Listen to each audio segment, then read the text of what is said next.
Thursday night. What is going on, y'all? Back in the house. Myself, Todd. You know how we do. Time to toss one back here on a Thursday. Guess what, y'all?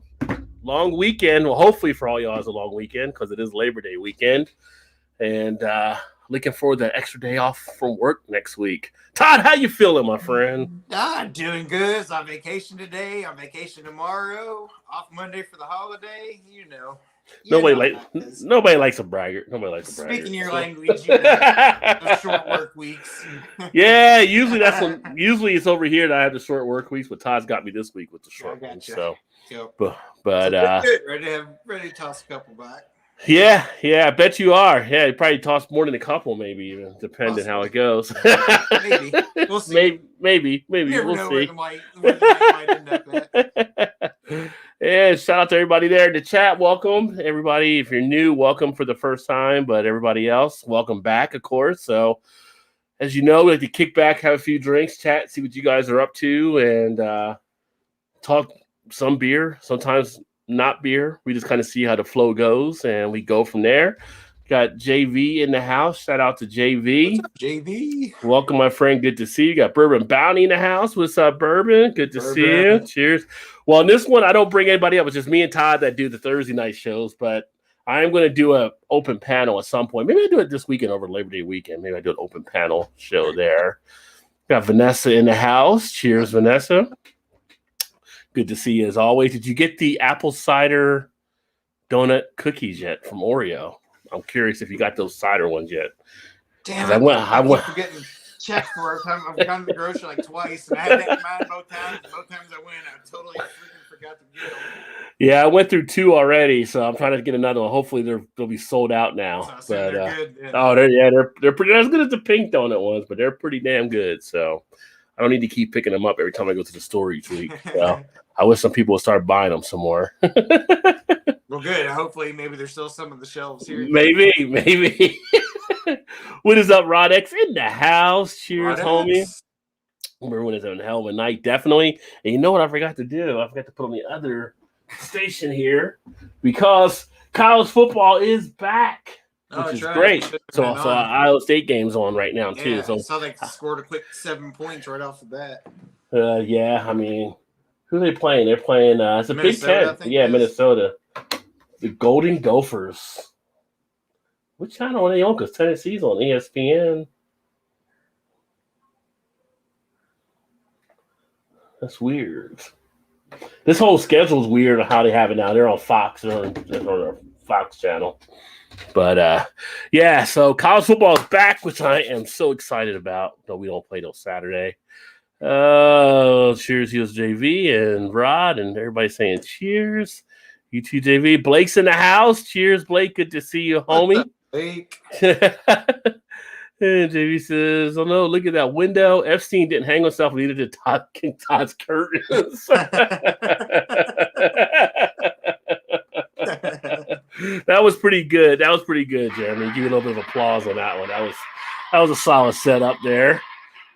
What's up, Wayne's in the house? Cheers, Wayne. Hey, it's Rod. We don't need curtains, Todd. Well, hashtag we don't need curtains, Todd. Cheers, fellas. What's up, Wayne? Man, the curtain things are coming back, I tell you. Curtains are making a comeback. Shannon's not here to defend them either, so yeah. Cheers, Blake. Blake's cracking up as well. Wayne says, hey, chat, cheers. Blake, cheers. What else you got here? She just says I screw it up because I don't put them out there the right way. Yeah, that's true. She puts it all on you for the blame and everything. Yeah. Brother Blake, how you doing from Wayne? I'm trying the Stone Hazy IPA, and it's tasty. I don't think I've done the Stone Hazy IPA. Stone is a rare pickup for me at times, though, just because I don't usually get them as much. Cheers, Wayne. Yeah, it's just usually like on Thursday, we just kind of rock it. Otherwise, start bringing everybody up. And this is kind of just a nice little weekly flow type show. But yeah, I think I might try to do something this weekend. This is the extra Labor Day. I think last Labor Day we did something as far as the open panel too, which was pretty fun. Cheers, fools from Gilbert's in the house.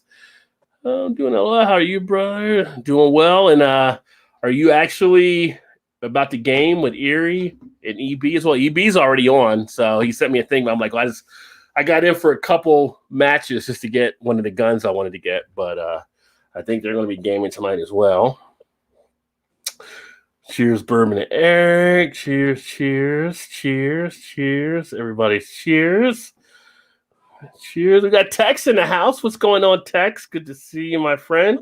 Tex. Cheers, homie. Tex is one of the newest members to the crew over there on our Warzone matchup. So if you guys haven't seen Tex in there, he plays with us here time as well.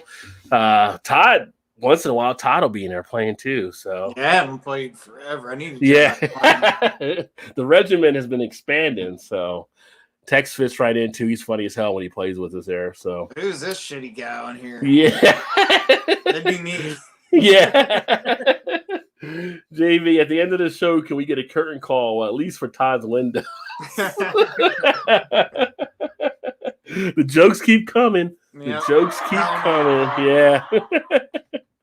In order for the curtains to come back, you actually need curtains. He said. There you go. Just show the curtains. There you are, right there. But the curtains on the other window, right? That's them. Yeah. Well, yeah. That's those. That's the curtains right there. But what about? But that's in a window behind them.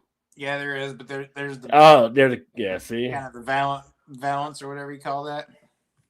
So you put the valiant on one side and the curtains on the other. Right. Well, it's the covers up the sliding door, which is why I keep them completely shut. Somebody coming up on our porch and staring in our house while we're not home. So.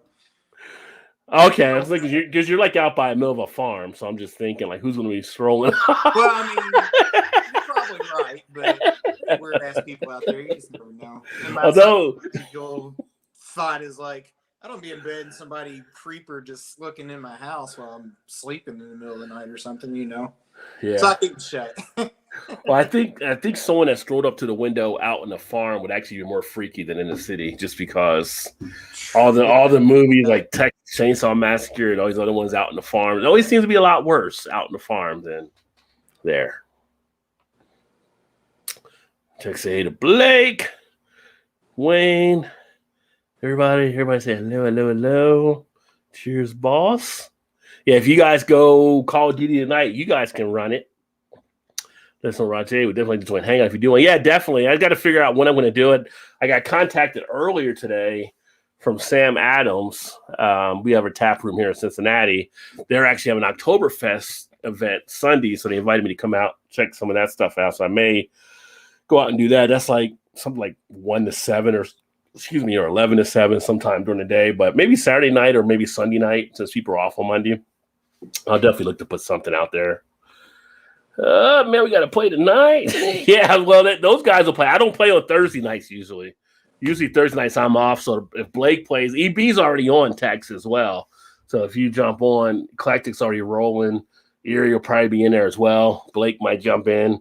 We got a few other guys that are around too, so it's always who gets there first. They start rolling. Get enough. We can do customs. Yeah, yeah, we do. We have. I think in the regiment we probably have 13 people or so. Maybe I can't remember what the number is, but we got a good amount of people. But not everybody all plays the same. So yeah, JV's got a lot of the jokes tonight. I think he's been storing them up, actually, Blake. And he just yells out curtains, you know. Hey, what's going on, Paul? He says, cheers, guys, and happy birthday, Todd. There you go. And Paul, hopefully you're safe up there as well, my friend. Paul's actually in Pennsylvania, so where those storm stuff came through. Of course, Paul being out in the woods, he probably just say, I got a new swimming pool. Probably just went swimming. Everybody got a new pool. Yeah. Whoa, cough. Oh, okay. Enough of the curtains. Let's talk beer. Let's see here. Wake up, doing good. Just taking it day by day. That's all we can do. If you see me at your window, be afraid. Yeah, if Paul was in your window, Yeah, I mean that's just common to be afraid if you saw him show up there. There would be multiple questions if I looked out and saw Paul in my window. Especially if he has his Undertaker hat and jacket on. Yeah, then you're definitely a little worried. Yeah. Like the mad Amish man out there or something. Cheers, Blake. Oh, Vanessa, hi. Wayne, you, me, both, my friend. Drinking a nice Coast style ale from Liability Brewing here in Greenville. I almost grabbed a Coast tonight to drink from Sonder, but decided to not go in and grab that. Coast is always a nice, pleasant drinking beer. Yeah. I'm usually just like never pick them up, and I don't know why. Vanessa says, just pretend Todd is using a green screen. That's a mighty good green screen there. Paul had to drive under a few down trees and a few streams, but made to work fine yesterday. Wow. Yeah, I'm surprised some of the businesses may not try to maybe close down for the week. It stuff kind of crazy there. Dang. Yeah. Hey, Vanessa. I wonder what keeps someone from walking 6 feet around the corner and staring in. Wouldn't it be funny for sitting during a live stream and you just saw some guy staring in the window from behind Todd, like looking over his shoulder? Like, well, if we see him staring in the window behind me where I'm at right now, then we got a bunch of problems because I'm on the. So we have a walkout basement, which makes my ground floor the second floor in the back. If that makes sense. Because it's a walkout. So through the front door, it's just the main level. But if he's staring at me in my window behind my shoulder, he's standing on a ladder of some sort, or he's a super tall ass dude. He could be levitating. Could be a vampire. You never know. Yeah, that's true. So yeah, there would be a lot of scary things going on there if that happens. That'd be some freaky shit.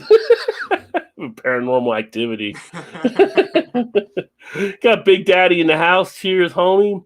Don't worry, boys. Beer's on the way. Happy belated Todd. Cheers. Here you go. Thank you. Oh, you should have been here last week. We missed you, Big Daddy. We had Shannon on, and we had a blast last week, man. Yeah. We were like, oh, Big Daddy should be here. He would love this show tonight. So great to have you.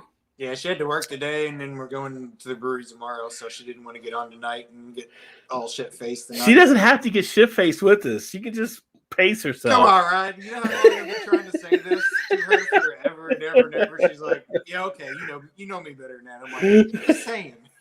Sometimes you don't have to go all into the pool. You can just sit on the side and get your feet wet. Yeah. What's up, Rob? getting some ads. Let me see here. Happy birthday, Tom. Dwayne. Best coast I had was in Bonn, Germany. A yard of coast on the Rhine. Well, that's nice. I'd love to go to Germany at some point here. Storm took a while to get by us at 0200 finds us off Rhode Island. Yeah, I was going to say, Vanessa, I didn't see where you guys got too much damage up there, which is great and everything, but I know how you were affected. Massachusetts, they took some hits. I'll float out. That's what I was thinking of that movie, Salem's Lot, when I was thinking of that. It's so funny, Paul. You're in my head, son. When I was thinking of someone floating outside that window. You ever see that movie, Todd? Salem's Lot back in the day? Salem's Lot I have, yes. Yeah. And the kids... a while, so... It's like his brother's tapping on the window, and he's like, don't open the window. Of course, he's going to open the window still. But, yeah. It's his brother. Like, what am I going to do with my brother out there? How do I not let my brother in, you know? Oh, you told me not to do something? I'm going to do it anyway. Yeah. Because it's the movies. That's what we do. It was great fun last week. You were correct. And, Todd, you just poured the root beer, didn't you? I did. I didn't grab the root beer one. I probably could have grabbed that one. Well, I know you said you were doing... You were going to do I'm going to do like a series of them, yeah. Hey, guys, it's James in the house. It's week 3 of my project to try every Oktoberfest beer from Chicago. Pros. Very nice. Nice. There's a lot of them out there for sure right now. For definitely having a good amount here as well getting released. I might probably have my first one tomorrow because we're going to go to check out Highwire. So they've got their... Oh, you should have theirs there, yeah. Theirs on tap. So I probably will either get a flight or get a glass of it. Probably do a flight because they got some different ones I want to try. I have not done Oktoberfest nor a pumpkin beer yet this year. So, yeah. So I stopped by yesterday on my way home from work at Total Wine, which is just the exit, or not an exit, but just a stoplight up from where I need to get on the exit. So I was like, I haven't been there for a while. I'm going to go in. I don't know why. It was a total waste of time. But I did see... Actually, I was going there to see if they had the vanilla Bourbon County that you bought last week or 2 weeks ago, whenever it was. Yeah. Have it. They just had the standard. But I did see the 12-pack of the Elysian pumpkin. Oh, the Night Owl. Well, no, it was a 12-pack of 4 different pumpkin beers. Oh, they got a mixed variety. Okay. It was like $22, and I was like, yeah, I want to get it. And I was like, nah, I don't want to stand in line just for that. I'll come back. But they had them. They had all kinds of them, so I could always go back. That's a whole lot of week. That's a whole lot of pumpkin to consume, though. If you get a 12-pack. I know, and I thought that. The China's not going to help you out with pumpkin, I don't think. And they had the Southern Tier, Warlock, and Pumpkin. And I was like, yeah, maybe I'll get those, just get singles of those. And I didn't see singles of those, and I was like, I don't really want 4 packs of those. Yeah. So I didn't get any of that. I just walked in and then walked right back out and went home. Well, they should have the Warlock and the Pumpkin. They should be coming out singles. At least up here, we can usually get them in some. Sometimes the cans. I take that back. They had the Warlocks. They did have Warlock singles on the shelf, but they wanted almost $6 a piece for those. I was like, I could buy like a 4-pack for, it was like $13 or something. I was like, I just buy the whole 4-pack. Why would I buy a single for $5 and change? Yeah, yeah. Well, they raised it up when they had to break up the packs. Well, I know they do, but I'm like, yeah. Shit, for almost double the price, I can get 3 more beers. Yeah. You know? So I didn't. So I just walked. I don't usually like getting much stuff from Total Wine anyway. I feel like you still got time on the pumpkin though. I know. I still feel like, you're right. I feel like should be, even though I know Oktoberfest is September in Germany or whatever. I guess in Ohio too, but yeah. I feel like it should be October. If you're called it Oktoberfest, it should be October. It said Oktoberfest before you have pumpkin beers. That's my opinion. That's what I feel. I mean, some people were buying them as soon as they came out. Last week of freaking July, I'm getting pumpkin or whatever. It's like it's kind of one of those things. If you don't buy them, those things aren't meant to be sitting on the shelves forever. So if you don't buy them, but they do stick around. They do stick around. I mean, the pumpkin beers I've seen, But I'm like you. I don't normally buy them that soon or early. It's not really one of my favorite styles anyway, so I don't always just seek for it. I mean, I don't hate it, but I just don't, It's kind of one of those styles, like I'd rather have the Christmas beers than the pumpkin beers. Yeah. Yeah. Because I'm usually kind of disappointed by them anyway. They always sound so good, but they always seem so artificial. At least a lot of them are anyway to me. That's definitely what you can run into for sure. Yeah. What'd you crack open? I didn't even paying attention. I am taking a look at the Graders. I may have had this on the show before. Oh, okay. The Peach Milkshake IPA, Braxton Graders collab. So this one comes in ABV 6.9%. And again, it's got that nice peach feel. I've kind of stretched these out for a little bit of time, but probably one of the better ones I've had from Braxton and Graders together. So pretty solid. So this one, which I never really showed the can. So it is, you can see the root beer. Oh yeah, the root beer from Patriarchy. Imperial Brown Ale. It's brewed with vanilla bean and natural flavors. 8.7 ABV. So what do you think of that one though so far? Do you get like a root beer feel of it? I smell that. It smells like, it does smell like root beer, like the soda root beer. Definitely picking up good vanilla vibes off of it for sure. And a little bit of that was, I poured in my glass and there's some in the rim of the can. Kind of has that carbonation look of like a root beer, like the bubbles and stuff that's into it. Oh, really? Now the glass doesn't really show it too much. And the head went away pretty quick, but yeah, on the nose, definitely a sweet feel to it. Definitely get the root beer, and of course, most root beers you do get vanilla out of those. So I am getting a lot of the vanilla also. Not really getting any of the nuttiness that you kind of get in some of the brown ales.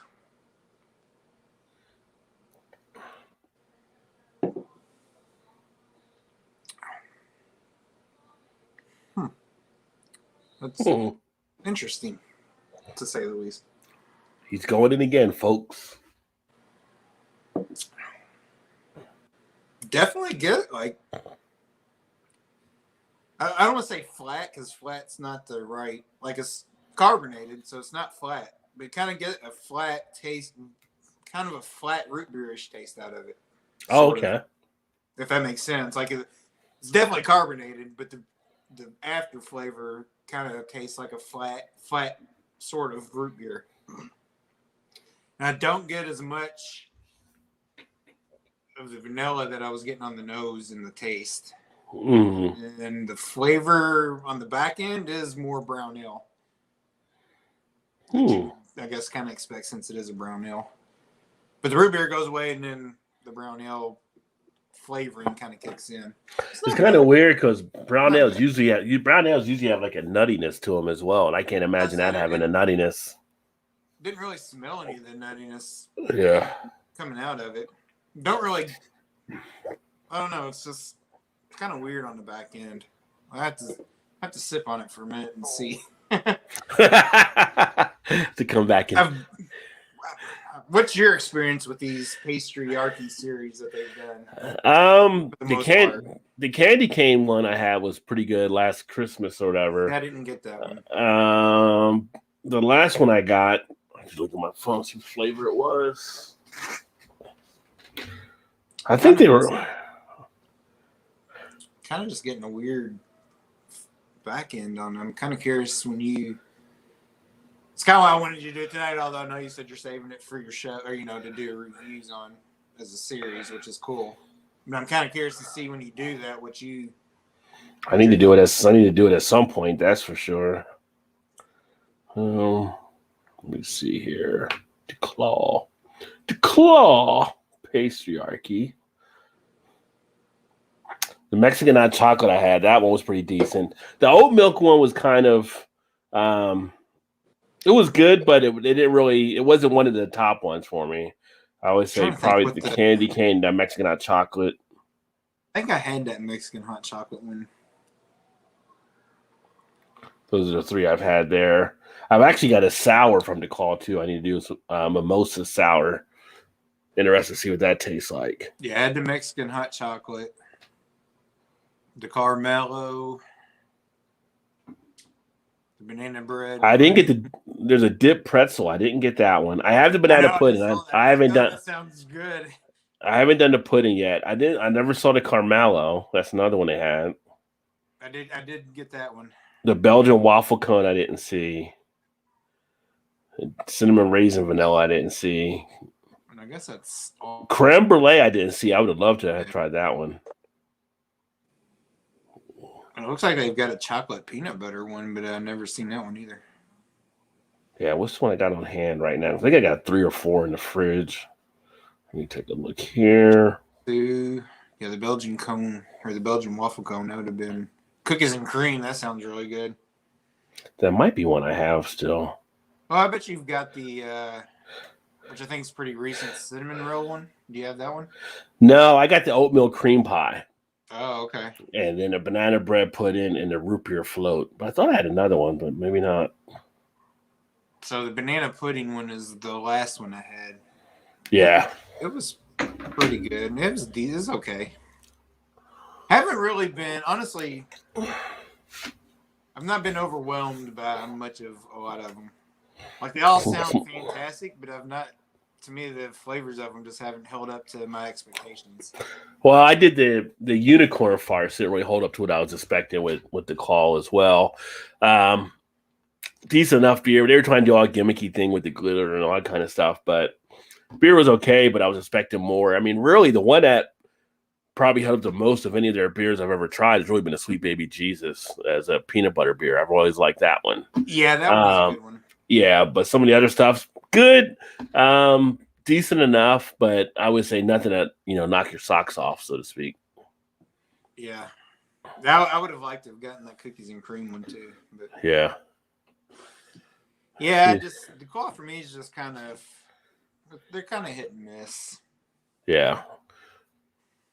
We got Bart in the house. What's going on, Bart? Glad to hear you're safe, my friend. So Bart's up there in New Jersey, and I'm going to do your Ballantine Ale here somewhere. I had one of them. I got to do the review on the other one, but it's a nice tasting beer. I just got to put it up here on the channel, but safe and well in Woodstown after the storms. Oh, Mulligan Hill. I've seen the coverage on Mulligan Hill on the news, and I didn't realize that was just 9 miles away from you. That is crazy. Yeah, so Bart's up in New Jersey as well with all the devastation taking place. He wasn't too far from Mulligan Hill, which had like tornado come through, and the tornado just like took out like this neighborhood like crazy. You're not used to seeing that in New Jersey. So yeah, category 3, very lucky and thankful. I bet definitely. Yeah, my mom, she's, when I went up to visit like 3 weeks ago or whatever, I went to go see her, but she was basically in the interior of her condo in like the bathroom because the tornado warnings and all that stuff were going off. So they had to deal with the tornadoes. Then you got to deal with the flooding that happened for the flash flooding, which was crazy, like over in Philadelphia, where I was just driving 3 weeks ago to go to the airport. It's flooded right now. So it's just crazy. It is crazy. I think last count I saw was up to close, almost near 50 people that they've had die up there thus far. But yeah, I mean, all kinds of crazy stuff just happening across the country right now. Kind of feel like, is this ever going to stop? Like, no, it's going to probably be ever since 2021 or 2020 come in. It's like this has just been nonstop ridiculousness of everything. Yeah, I told the wife earlier, I said, if I was a religious guy, I was going to say the same thing. I'd be in church Sunday and be like, I don't know which one of you guys pissed God off, but you need to cut it out. It's like, is this the end of all being, right? What's going on? Yeah. But right now, look, we've had the hurricanes and tornadoes, right? So that's like wind. We've had the fires that are taking place right now, right? So we got the fire stuff out west. We've had the water from the flooding from the hurricanes, all kinds of things like that. Only thing left is Earth. So I bet next thing we're going to see is probably an earthquake somewhere. Right. If that does that, that's like the full house. That's like a straight flush right there. If that ends up happening. Which then again, you're going to hit California probably. Right, hit California somewhere out there again. Well, actually, Kentucky, we're actually on a fault line too. So yeah, we are. And actually, where we're at is probably one of the better places in the country right now compared to where things are happening. So we may get the earthquake just to even it out. Yeah. So take it to the team. Give those poor people with the fires out there. Leave them alone. Yeah. They've got enough on their minds, on their plates going on. Yeah, it's a lot of crazy shit happening now. Well, here and around the world, other countries have gone through their stuff too. Yeah, so yeah. But Rob said, been a minute. Yes, it has. But he said, like a dog, I always come back. Well, we appreciate that, Rob. We appreciate that, my friend. It means he's ours. Yeah. The flood in North Jersey and Philly and New York. When New York, like underwater subways and stuff like that. And the thing with New York, they've never had a flash flood warning until this just happened. And they had tornadoes or whatever's going on. People were going to their basement and people got drowned in their basement because it filled up so quickly. They've had some of the deaths happen that way. It's just crazy. Shout out to Window Beer Review Thomas on YouTube. Not Sylvia. Cheers. Yeah, Thomas is a good guy. No Oktoberfest pumpkin beers yet. In another week, I'll be in Oktoberfest beers for sure. Yeah, I'm getting to that point now where I'll start to turn to get some Oktoberfest beers. And then after pumpkin, I'll get probably around October or so, the way it usually rolls out. I feel like the weather today and yesterday and what we're going to have this weekend may have changed the thought a little bit because it has gotten cooler. So today, I think here we were like upper 70s, maybe even 182. So which is supposed to be that way until Monday, I think. So kind of get that kind of crisp, cut grass earlier this morning and I got out there. I was like, this is a nice little breeze. It was kind of cool, because I just wasn't used to it being. Not that it was cold by any means. I still sweated, but it was nice. Yeah. We're the same temperature pretty much that you're getting there. And yesterday I opened the door to go get the mail, and I was like, "Oh, this is a great cigar night." I didn't have any cigars. I was like, "If it's like this weekend, I'll probably do a cigar video as well out there drinking a beer." Because it's definitely very nice. Finally. Paul said I'll drink another Rumpkin from Avery if I found one, but that's about it. Yeah, we'll have the Rumpkins here and stuff too. I can find some more of those Rumpkin deals that I got a couple years ago. I was like, here you get a beer, you buy a beer, you look at it, you're like, this can't be right. You walk up to the register, can you tell me how much this is? And then the cashier puts it in, and they look at it like, this can't be right. Like, is this? And they ask somebody like, oh, no, that's the right price. It was like $3.99 a bottle. I was like, really? Okay, I'll be back. Here's 10 bottles right here, you know. I'll take care of this deal for you. Yeah. Need to find that again. I mean, you're what, 14-15% or something like that? Yeah. And usually they're like $12 a bottle. So if I'm getting like a 3 something, it was like, that was a hell of a deal. $9 off right there. Have you drank them all? Oh yeah, I got that deal like last year sometimes. Yeah, I got through all the ones I had back then. Well, I mean, at that high ABV. You could. I was aging them out for a bit, but I had other stuff. Yeah. I didn't know if you drank them all or not.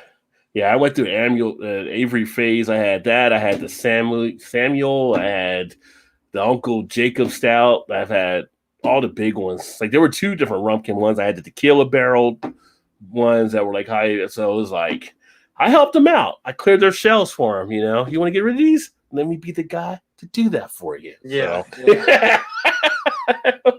I'll do that. It's like the Futurama little gif. Shut up and take my money.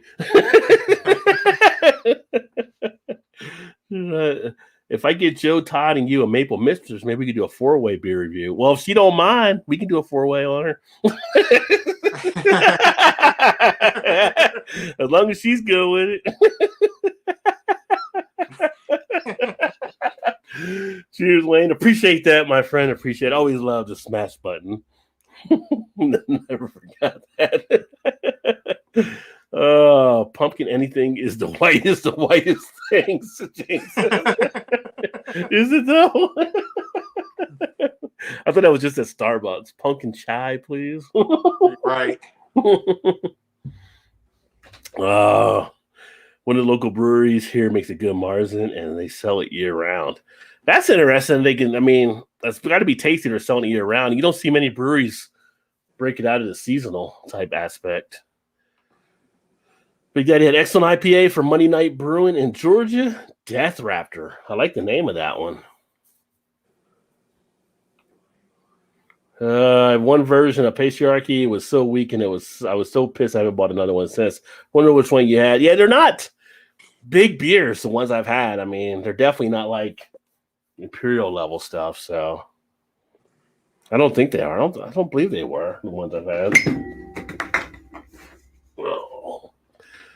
Yeah, Minnesota just scored. I saw that. So it's 10-7. Minnesota's driving again inside the 10. Minnesota might take the lead on those Buckeyes. I need to go turn that on just so I have it on. What station is that? Fox, your regular Fox channel. Okay. A Marzen is by definition brewed in March, so that must be some kind of stale lager by the following June. Well, for the way it started, it was done to go through the lager aspect to be ready there in September. But yeah, we'll see what that. But the way you can do stuff now, you can make them all year round if you wanted to. You got the refrigeration for it. The first and goal. Zicker was it? Zickus Fest Oktoberfest is the high wire one. It's a Marzen. Zickle? I think I've had that one before. Zicker Fest. There's Zickus Fest. I don't know, ZIRKUSFEST. Say that after a few beers. I can't even say it now, let alone it.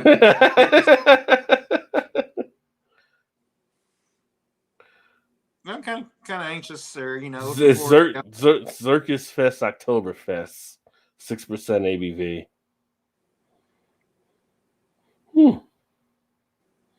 The use of Munich malt provides upfront biscuity and honey flavors that fade into a dry finish.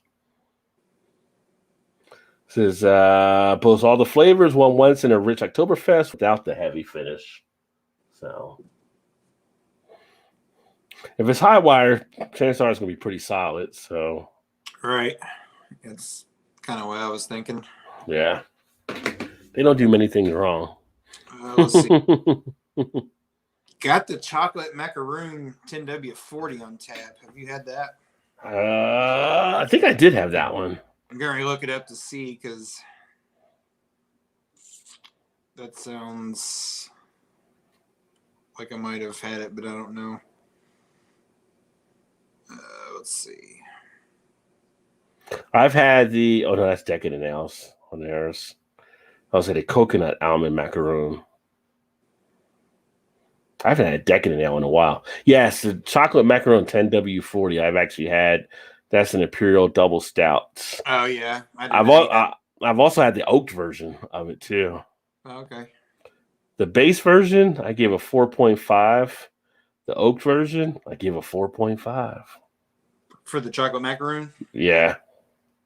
I gave it a 2.5. 4.25. 9.2 ABV. But they've got a double Imperial Stout also on tap. It's called Sir Charles. Okay. Which I'm pretty sure I've never had. It's a 10% ABV.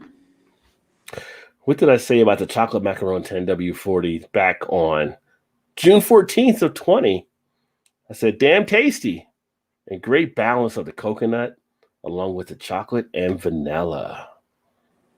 Short and sweet. But on the oaked, I said smooth with a creamy, velvety mouthfeel that just brings a wonderful bouquet of flavor. Okay, I haven't had this one, and it says it's just a standard classic Imperial Double Stout. No extracts. There you go. So it's a good beer. Sounds good. Rob says, I leave the beer reviews to professionals on YouTube. I just like to drink them. I'm a professional. And they also have a lot of their sour smoothie series on tap too. Oh, you're gonna have a good time there. I ain't gonna lie. Kind of looking that way, isn't it? Yeah. Sounding that way anyway, and obviously they've got a bunch of their IPAs. You might be like, y'all go ahead and leave. I'll cut the lights out. Don't even worry about me. I'll be all right. I'll close it. Yeah, I'll close up for you. So should be interesting. Well, that's what Wayne was asking. That's where Todd's going tomorrow night, Wayne, to the High Wire Brewery. Yeah, to the local one, not the one actual in Nashville. Yeah. Which I think if you pull up their website, they've got 4 or 5 different ones. Yeah, they're expanding. So all over. Oh, Minnesota's taking the lead, y'all. Touchdown, Minnesota, 13-10 right now. That's what I need. I'm not even gonna lie. I would crack up if Minnesota pulls this upset off tonight. Oh, that would be. I would love that. Yeah. I would love that. What a way to set the tone for the season. Obviously, it's still early. It's only like 3 minutes, 32 seconds left in the second quarter. But if they did pull the upset, that would be something. Well, yeah. Yeah.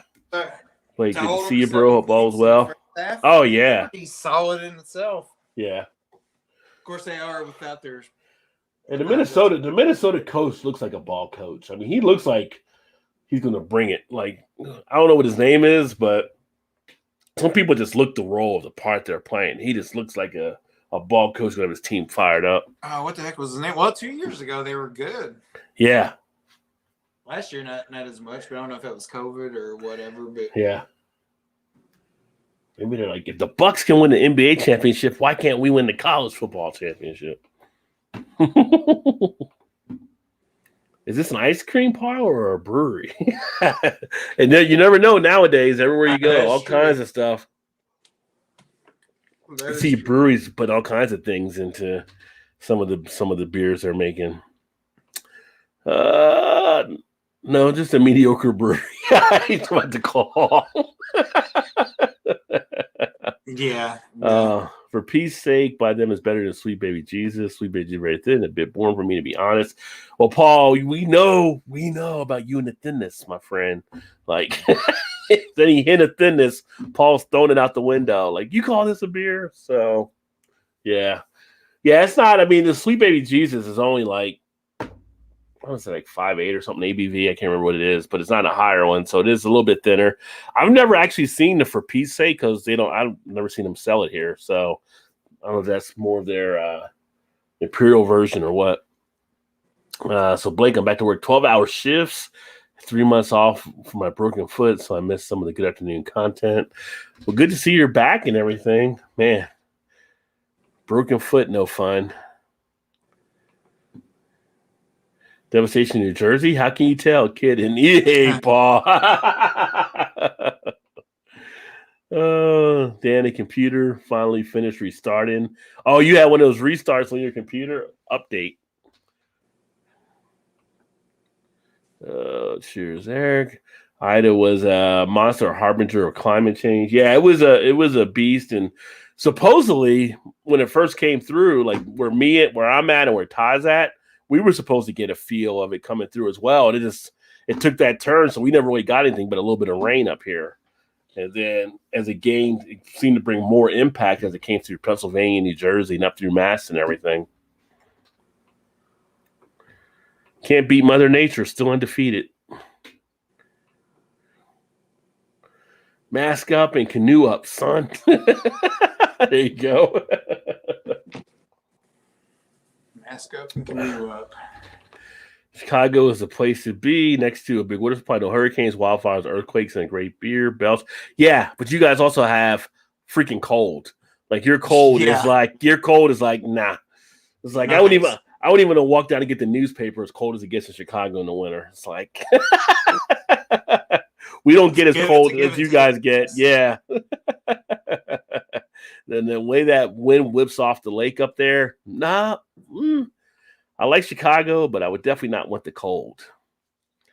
Another number been a rough year for me, meaning we better start back up again now. Yeah, you guys can get the B&A show going and get it rolling back. If you understand that and all, yeah, there's a lot of stuff happening.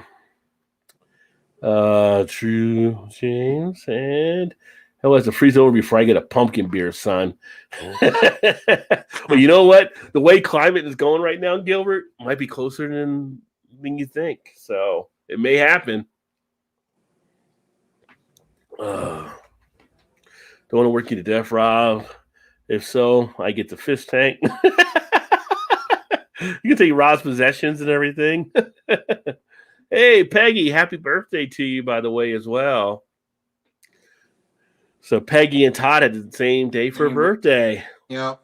Also, I'd say a shout out if my dad was still with us today. That today would have been their 54th year anniversary. Wow. So I think 54. Had to stop and think because it's the same age as my brother. So yeah. So it would have been their 54th today. So happy anniversary there as well. But unfortunately, Dad's not been with us since 2013. But yeah, here's a drink. Good things though. Here's a drink to Dad. So yeah, appreciate it. But that's remarkable though to think. Yeah, 54 years. That would have been in today's society. Kanye and Kim can't get past 10 or whatever, right? They're already following the board. Yeah. Oh, I saw that. I'd laugh when I saw that. Like they're finally like, really? Like, you guys were such a weird. Were you guys even married anyway? Like, kind of like, I don't know. People get so caught up in all these celebrity type things. Half time, it's like, why? Like, nothing they're doing is going to change your life. Why are you so invested in them? You know? Right. Yeah, but that's the way society is, I guess. Who's the quarterback for Ohio State this year? I forgot he took over for Justin Fields. I think he might have been like a sophomore or junior or something. But yeah, I was wondering if he'd been around for a while. Yeah, or if it's like a freshman or something coming in.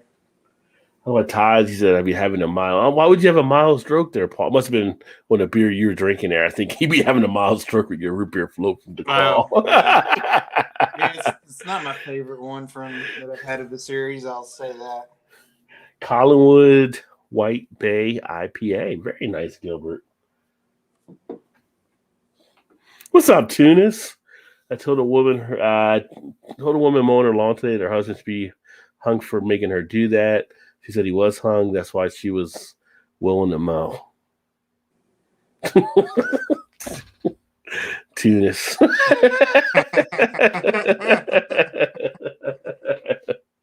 to read that a second time just to make sure I was catching Yeah. what it was saying. Minnesota just went up. Yeah. Cheers to this and El Champion. And Minnesota cutting through the Buckeyes like they're Swiss cheese. Now, Bloke Smoke won that with me, CB says. Hope you're doing good, bro. They scored to get the ball back from Ohio State, made a punt. Does Minnesota still have that running back that ran for a bazillion yards last year? I don't know. It might be him they're showing now. Number 24. I thought it showed he might have 97 yards and something. I tell you what, they got Ibrahim. Yeah, that's him. Yeah. He has 18 carries for 110 yards already. I thought it said something like that. So, yeah, I didn't realize he was back, which I should have because I was drafted. So, yeah, Buckeyes' run defense is getting torched right now. CB, cheers, bro. Got it, balls to CB. Anything Minnesota is garbage, says the Packers fan. Green Bay, Wisconsin. Can't take anything. Nope. Natural hate from Minnesota. Come in here hating. I ain't chewing it. I'm drain pouring. What's up, Swami? Swami in the house. Cheers, homie. What is happening, my friend, north of the border? Went out during Ida and pissed into the storm surge. I'm an anarchist like that. I'll do my part. Hopefully the piss didn't come back. Right, where was you standing? Hopefully your wind direction. You don't know what cold is. I'm not even saying that. I know Chicago is colder than here. That's all I need to know. Where you're at, it's colder than Chicago. So yeah, I wouldn't mess with that either. No part of any of that. The more north you go, the more you need heaters for cars. And if you need a heater for a car to get the engine to start, I don't want to be there. Like, not the heater in the car, but the heater for the outside to get the engine block. Yeah. Yeah. Yeah. To me, that says you don't need to be outside today. Oh. Great Lakes windshield was refreshing. Yeah. It's refreshingly cold. Chicago cold breaks up the bullshit. We look forward to it. Change up. Yeah, I can see why you guys make the food portion so big up there. So you're all nice and warm when the cold weather hits. You're all bundled up there because you got all them big Chicago hot dogs and that thick pizza and big Fred Flintstone rib portions at the places. Chicago dogs. Chicago dogs. Oh, they're going for it. Oh, nope, he didn't get to it. He had him beat too. Cheers, Blake. Cheers, Swami. Now I'm drinking Oktoberfest by Old Irvin Brew, and it's kind of meh. Damn, I'm so spoiled. Yeah. I gotta think you're putting the pinky in the air there, James, when you're drinking it. James does get spoiled for all the breweries he has around him. Cheers. Put the pinky in the air. He's right down the street from New Hop Butcher, I believe. So yeah, he's spoiled. American winter's like Canadian fall. That's as far as we need to go. That's fine by me. Yeah. So for 2 or 3 weeks, winters have been kind of mild in the last 4 or 5 years. Which that is kind of funny, right? So you guys got a reversal there on how you guys are usually colder, where other people are getting hit with other stuff around the country. If you pull in a parking lot and every space has a plug-in for a block heater, you might want to leave before winter, right? Yeah. Right, exactly. Yeah. Go to like a Packers game in January or something. It's like everybody's plugged in. Like, nope, don't need to be here. Don't miss plugging in the car, so we'll start in the morning. Yeah. That's how it usually works there. But I finally got to the end of the comments there. So this one here, I mean, it's decent enough as a kind of a milkshake. You do get the peach, you do get the feel of it kind of being the IPA feel, but I wish it had, like, I've had some milkshake IPAs from the Northeast that are more of that creamy base to them, where this one doesn't really have that. It's still a little bit more carbonated than you would expect it to have for a milkshake IPA. I haven't seen that one here. This was the last one they brought out, like in the last couple months or so. Again, that's one of those weird, like, kind of some of the variants of Dragon's Milk. Like, yeah. I see some of them I don't. Now, I think I see them more now in Kentucky than I did on the Indiana side. Yeah. But I feel like those graders are the same way, and you kind of find them in the weirdest places. Like the last one I picked up was that what was that, black chocolate chip or black raspberry chip. Yeah. Yeah. And I picked that up like at the Myers, which was kind of weird. Yeah. Well, this one you up here you usually find these in Kroger and stuff. So. Yeah. Our Krogers here aren't like that. They're your standard, Blue Moon or maybe Sam Adams, Boston Lager or something. That's about it. Besides your Bud Lights and Miller Lights. And everything. Well, you don't even get like a West 6 or anything in your Kroger? Or like, because we even get Against the Grain in our Kroger now. Do you get that there? That's right there in Louisville. I don't think. Yeah. Honestly, I don't shop a lot in Kroger because there's not really one that very close to our house. Okay. We have what they call a JC, which is owned by Kroger, but they still have the Kroger brand stuff like that there, but they don't have anything, along those lines for their liquor. This is so I can't really say if they do or don't. Yeah. This is Blake TV. And let's find out if we disagree, then have a subject of your choice. Is that something that Blake does?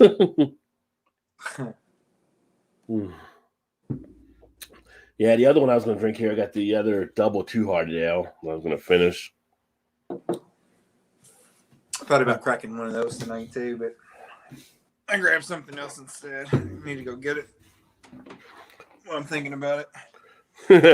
Don't want to forget about that beer. Don't leave no beer behind. Right, yeah. Yeah. No beer left behind. Watching Beforeigners on Netflix, a Corner Region sci-fi drama. I haven't heard of that one. I haven't watched anything new on Netflix in a bit of time. I need to get back up. But what I tell you I did get into is watching Titans on HBO Max. Like, I never heard about Titans coming out before. And I think it was on TNT at some point, but HBO Max has like the unedited version of it. And basically, you know what Titans are? Like from the comic books? Oh, yeah. So they have like it's actually one of the better DC series that I actually seen. So I started watching that, and that's been pretty interesting. I just got to season 3 to start watching it. And then Walking Dead came back, so I started watching that again because now I'm at the end of the candy bar card or whatever you want to say. Like, it's the final season. So trying to get that behind me. We watched a pretty good series. Well, season 2 just came out. I'm trying to think of what the hell the name of it is. I'm trying to look it up, but it's on Apple TV. I have that shame what that name of that was now. But it's like I recognize the main star, but I don't know her name offhand, which is why I was going to look it up. Let me find out what the name of that was. And then I'll tell you about it, but it's pretty good. It seems like Apple TV has some good stuff on the channel. They do have some good stuff on there. We got it free, which I'm sure we're paying for it now because it's had to be at least a year. Right. We got it free with their phone upgrades for a year, so they've actually had some pretty good. Yeah, they have had some pretty good ones on there. Yeah. But anyway, we watched the first season. The only bad thing, I'm watching the Ted Lasso. It's on there, which is really good. I highly recommend if anybody can watch it or see it. Yeah, I've heard a lot of good stuff about that one too. Yeah. Yeah. The only bad thing, I don't know if it's a good or a bad thing. I mean, it's a paid service. Why not do like Netflix and bring them all out so you can binge it if you want to? They only bring out new episodes every Friday. Well, they probably want you to keep coming back, I guess. I mean, I'm sure that's probably it too. Because Amazon's that way on their shows too, I think. I'm okay with it doing that, but it's like you pay for it, so why not just bring it all out all together, all at once? Which Netflix kind of spoiled you in that way, and Hulu sort of, I guess, because you can. I don't know. Hulu might be the same way, where they just bring it out once a week too. I'm not really sure. Yeah, I know some people wait until the end of the season on some of those channels to watch the whole thing at that point because they want to binge it. But Netflix has got us accustomed to being able to do that. Yeah, we're a whole season and it's out. And HBO Max does it too because I started watching the Titans when I went to New Jersey when I was back in the hotel room or something. And now I pulled up season 3 and all the episodes seem to be out there. So yeah, because we started watching. Katherine Heigl's in it. She was like an airline stewardess or something. I think it's on HBO Max. She like sees a murder or something. Yes. Yeah. So we just watched the first couple episodes, and she didn't care much for it. But then once I started, I'm like, well, now I want to see where it's gone. But I haven't watched any more of it. But yeah, the whole season was on there at once.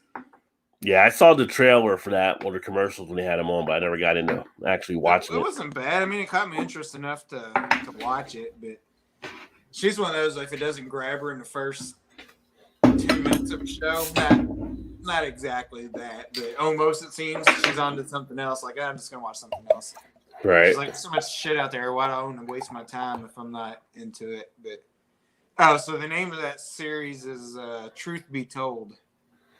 Oh, okay. I've seen a commercial for that as well. And it's so the main character, Octavia Spencer, which I knew I've seen her a lot, but I couldn't think of what her name was. And then Mekhi Phifer's in it. And so anyway, she runs a kind of like a murder type podcast. Okay. And then what's his name in Breaking Bad? The guy that was the main character? Oh, Jesse, the guy was assistant. Yeah. Aaron Paul, he's in it also. So anyway, Aaron Paul, the story's about his character. So she runs this podcast. He goes to prison. So she's running this podcast where she used to think he was guilty, and then now she thinks he's innocent. So she runs this podcast and doing some research to try to get him out of prison without seeing too much more into that. But it's pretty good. So it's kind of like it's only 8 episodes long, but each episode is basically her podcast for that episode. It's pretty good. It's worth checking out. I liked it. And season 2 just started, so I don't know if like season 2, what I would assume is going to be a complete. I think Kate Hudson might be in season 2, so I assume it's a whole different storyline. You know, maybe like a different type murder or something for a new podcast of some sort or something. I would assume. Maybe like how they did True Detective on HBO. They have different casts the next time. Yeah. I think Kate Hudson's in season 2. Or Fargo. Fargo's pretty good. Yeah. But it was pretty good. I was like you. I saw some previews of it, and I was like, that looks pretty good. I always kind of like the kind of law type series of things. I'm still thrown back, but the Bell's Double Too Hard. It always looks just like a nice looking beer. Like it's just the color on it, the clarity, the head. It's just a nice looking thing that you can just focus on. Yeah. That copper, nice copper color. That aroma. It's just so smooth when it goes down. I could take a 6. That's definitely a tasty one for sure. I feel like you could drink a 6-pack of these, but you probably shouldn't at 11% ABV, but probably not. Pretty damn smooth. So here's my next one, just a prequel to Highwire tomorrow. 8-year anniversary ale. Which I think I had last week. That's the one. That's one I picked up. I picked up the anniversary. Yeah, I did pick up the anniversary. Yeah. That was one I had on the show last week, or I think it was last week. Yeah. I really liked it. So. Or did you have the triple IPA? Well, I picked up the triple. Yeah, that's the one I picked up. The triple high pitch IPA. Yeah, triple high pitch. Yeah. Okay. Yeah. Yeah, it's only 12.5%, so it's kind of low key. Yeah. Great Lakes Octopus Wants to Fight IPA. And then James that loves Great Lakes, Eric. But here's the thing, James. Gilbert's actually in Canada, and they have another Great Lakes in Canada. So I think he's drinking the Canadian Great Lakes, which isn't the same that we have out of Ohio. But I've heard good things about that one too. And Vanessa says, "Hi, all, back. Welcome back, Vanessa." And she brought in with her Jimmy from Cuff and Stuff. What's going on? Cheers. What's going on? I am probably going to make a beer run tomorrow, though, because my mom got me a gift card to one of the local liquor stores. So for my birthday. Oh, nice. So yeah, you can't go wrong with that. Yeah. Yeah, I've actually got a thing for one of our breweries here. I think it's High Grain that the wife got from one of her things. She gave it to me as like a gift card. I need to go up there at some point and get some stuff. It's like $50 or something. So either get some beers or some glassware or something. They do some pretty good stuff. I've had them at the Beer Fest before. High Grain? High Grain Brewery. Yeah, okay. They're a new brewery here in Cincinnati. Okay. Interesting. I don't think they were at the one when you were at the last one. I don't think they were set up yet, so I don't think they were a part of that. Who was that I sent you a picture of the other day that we now get here? That was we went to the brewery when me Street Side. That was Street Side. Yeah. Street Side has some really good beers. They're one of my favorite breweries here in Cincinnati now. And there was somebody did a report in one of the papers or whatever online here in Cincinnati, and they have picked them as one of the top 5 breweries too. I mean, they're pretty solid. So I'm hoping the liquor store I'm going to that she got me the gift card from, the same guy that owned, which I talked about a week or so ago, that the main liquor store I used to always go to got sold. But the guy that bought those liquor stores actually owns the liquor store that I'll be hitting tomorrow. So I know the one that I don't have the gift card to, they advertised, which I showed you the picture of, the Street Side that they got in. But I got to assume the same owners, probably the same distro trucks or whatever. I'm sure they usually ran the same, had the same lineup of beers, that came in the store at the same time. I'd assume he's probably got those, which I'm hoping, because I probably will at least try to pick up some. If not, singles if I can. But I was going to ask you. I didn't know if you was getting into any beer topics later. If you will, I'll hold off. No, you can. Go ahead. I've got stuff up here. I haven't pulled anything, went to anything because. So a couple of days ago, I saw an article. There's a brewery called Switchyard up in Bloomington, Indiana. Okay. And I saw they are going to a no-tip policy when you go there. Oh, really? And they're increasing their waiters and waitresses, and I guess assume bartenders also. I think they said it was like $17 an hour starting out. And it was a no-tip. Like they put signs on the tables, don't tip, whatever. And then people are saying, they increased, their food prices, and I think they raised each beer $1. Which I'm like, that's to be expected. I mean, it's what you're going to pay anyway if you consider your tip, or what you probably should maybe pay. I don't know. It's probably a little more. I'm sure a lot of people, like, if you buy 2 beers, you're just going to give $1 or whatever for 2 beers. So I guess now you'd be technically giving $1 a beer. So yeah. But I'm kind of interested because the article also went on to say is like a lot of people have kind of been interested in that thinking of logical thinking. So I'll be interested to see if more either breweries or restaurants in that area will do the same thing. Yeah, I'd like to see. Fine with that. Shane and I talked about it earlier. She's like, I would totally be fine with it. I was like, I would almost kind of rather it be that way, to be honest with you. Yeah. Well, that's how like it is in Europe and stuff, from my understanding. I mean, I'd be okay with it just to rather do it that way. You don't have to worry about it. And if the cost is baked in or whatever, I think that's great. As long as you don't lose anything pretty much on the service, I think you're in good shape. That's why it's funny when we go to like some of those vacations, we go to all inclusive places, like we'll leave tips and you'll see some of the Europeans kind of like, you see sometimes they see you put a tip down. Right. It's kind of like, it's surprising. They don't really tip for that and everything. So, right. And like some of the people will tell you, like they won't even take it. They're like, oh no, we don't take tip, blah blah. And it's like, but if you leave it there, you don't tell them. That's what are you gonna do? It's already sitting on the table. So you might as well take it now. But if you try to give it to them in their hand, sometimes they won't do it. Yeah. No, I kind of like that idea. So I'd be interested. Yeah, like I said, I'd be interested to see. And of course, it's right there on the college campus too, or a couple streets off of the main campus. So it's pretty much on campus, you might as well say, at IU. So it'll be interesting to see how that all takes place and goes down. yeah, it'll be something to keep an eye on there for sure. ABV, not necessarily. Toronto's Great Lakes and it's better than Cleveland's. Is it though? Is it? I'd like to do a side by side. I'm actually vaccinated, so I just may have worms. Well, get the horse dewormer, and you'll be all cleared up there, James. Great Lakes IPA 6.2 ABV. I was talking about the bodies of water, not the breweries. What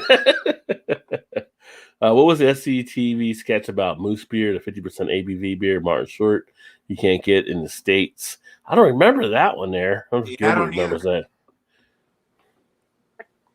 Lake Ontario's ABV is always higher than Lake Erie's. I don't know. We got the Chill Wave and we got the Lake Erie Monster that are pretty damn decent and good ABVs on them.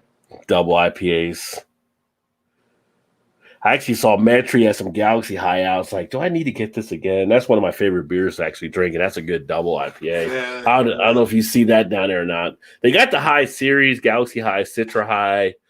They got another High, but the Galaxy High is the best one, in my opinion. Let's see. I'm not really sure, honestly, if we'd get them or not. I don't know that we've gotten it since Matry's been here, to be honest with you. That I can remember. I mean, they can sell in Kentucky because we get them at party stores, obviously. So right, yeah. It's just matter if they go down that far. But I did see her. That's sure, because I didn't really go to Kentucky to buy a lot of beers until now, because I work there now, right on that side of the river, so I'm over there. So I'll have to pay attention next time and see.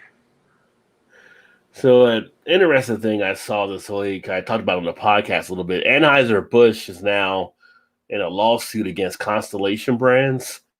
Pretty much is the second lawsuit case they've actually had. They filed a lawsuit because of Modelo, a beer they were going to be offered here in the States. And apparently they have some type of agreement that only certain beers can be brought in, which made me think that's kind of like collusion. Like you're determining what beers can be brought in, like this agreement you guys have between each other. But anyway, Modelo is actually making a line where one of them is going to be done in tequila barrels and another one was being done in bourbon barrels under their Reserva series. And so they're kind of disputing it. But I'm kind of interested to see what the Modelo would taste like, just because I kind of feel that lager in a tequila barrel or lager in a bourbon barrel, how much of a difference that'll add to the taste. So kind of interesting to see how it goes, but they've been in a fight over that and everything. And I saw also Natty Light's bringing out flavored vodkas. So they're getting into the vodka line. So they're coming out in 30% ABV, 750 milliliter, or like the 50 milliliter, the little shot bottles you can get like at the counter at the liquor store or whatever. Oh yeah. Yeah. So $2 a piece and I think it's like lemonade, strawberry lemonade, I think black cherry lemonade. So it's kind of weird seeing Natty Light get into the spirits as well. I mean, but they were able to make a move when they did the whole, lemonade beer. And I was gonna say they definitely kind of expanded on their horizon for sure. Yeah. But it'll be interesting. You'll start seeing that pop up at some of the liquor stores. I mean, would you try a Natty Light vodka? I feel like Natty Light vodka is like, but it's Natty Light, but I mean, I tried that lemonade one or pink lemonade or whatever that was a couple of years ago. So Which surprisingly was better than I ever thought it was going to be. I went through a phase. Yeah. I went through a phase of drinking those through the summer with no problem. And I've heard like their seltzers that they do are really good, but I'm not really buying seltzers, so. Yeah, right. I really couldn't tell you on that one. Would you like to try some now? Their seltzers, though. But I know I really don't want to try some, but I heard you're doing well with them. I mean, I think everybody makes a seltzer now. I think like Purina Dog Food has a seltzer out or something, maybe. Yeah, might. They just might. But this is it. Natty Lights with vodka shots just might be fun. Well, this one is they're doing the Natty full vodka, I guess, but you probably can do it with Jello shots with the Natty Light vodka as well. Yeah, there you go. And then I saw there's a new drink like some of the younger people are doing now, which if you're drinking a Corona, you might as well spice it up however you can or whatever. So you take the Corona, you take a sip out of the Corona or whatever because you got to take some of the beer out of the bottle, and then you pour in tequila, orange juice, and grenadine, basically making the Corona type of tequila sunrise.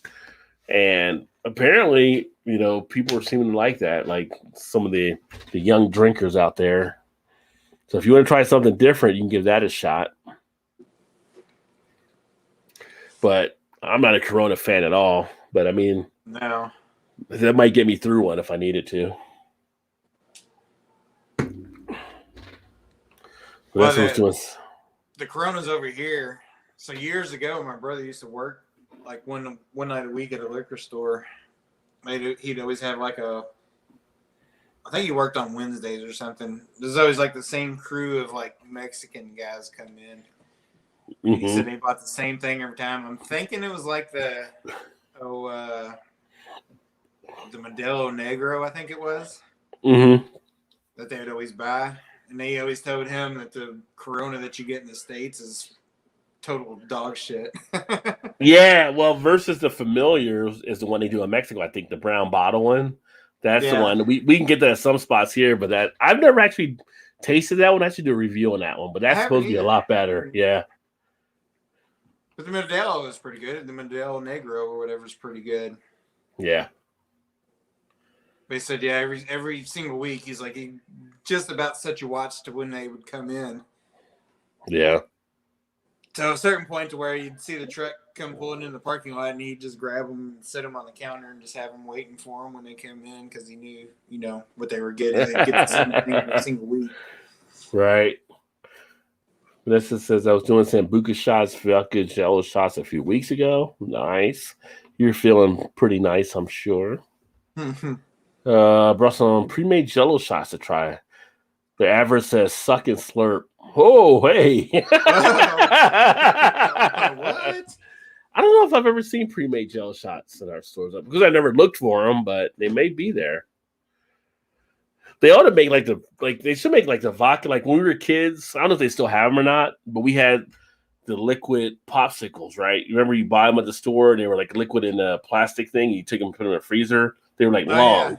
Yeah, like they should be. I don't know if they got the alcohol versions of that. They should like an Aqua Pop. No, but I've seen people, I don't know if it was on TikTok or something, where they would cut the top of the plastic off. Yeah. And pour some of it out and then pour vodka in there and then take like a curling iron or something and crimp it back together and melt it back together and then freeze it. Really? Okay. Yeah. So I don't know, maybe that might be something you can try. Maybe that's anybody out there can try. That's not a bad idea. So you just, pour enough out and mix it up and seal it back and you're good to go. Well, I guess all the knowledge. I guess you just hope your kids don't dive into those. Yeah. That's the wrong one. Yeah. Whoa. Actually, for the kids probably go to sleep. So some parents might be okay with it. True. Yeah. Yeah. Back in the 70s, that's what they do to kids. Hey, taste this, and kid be out.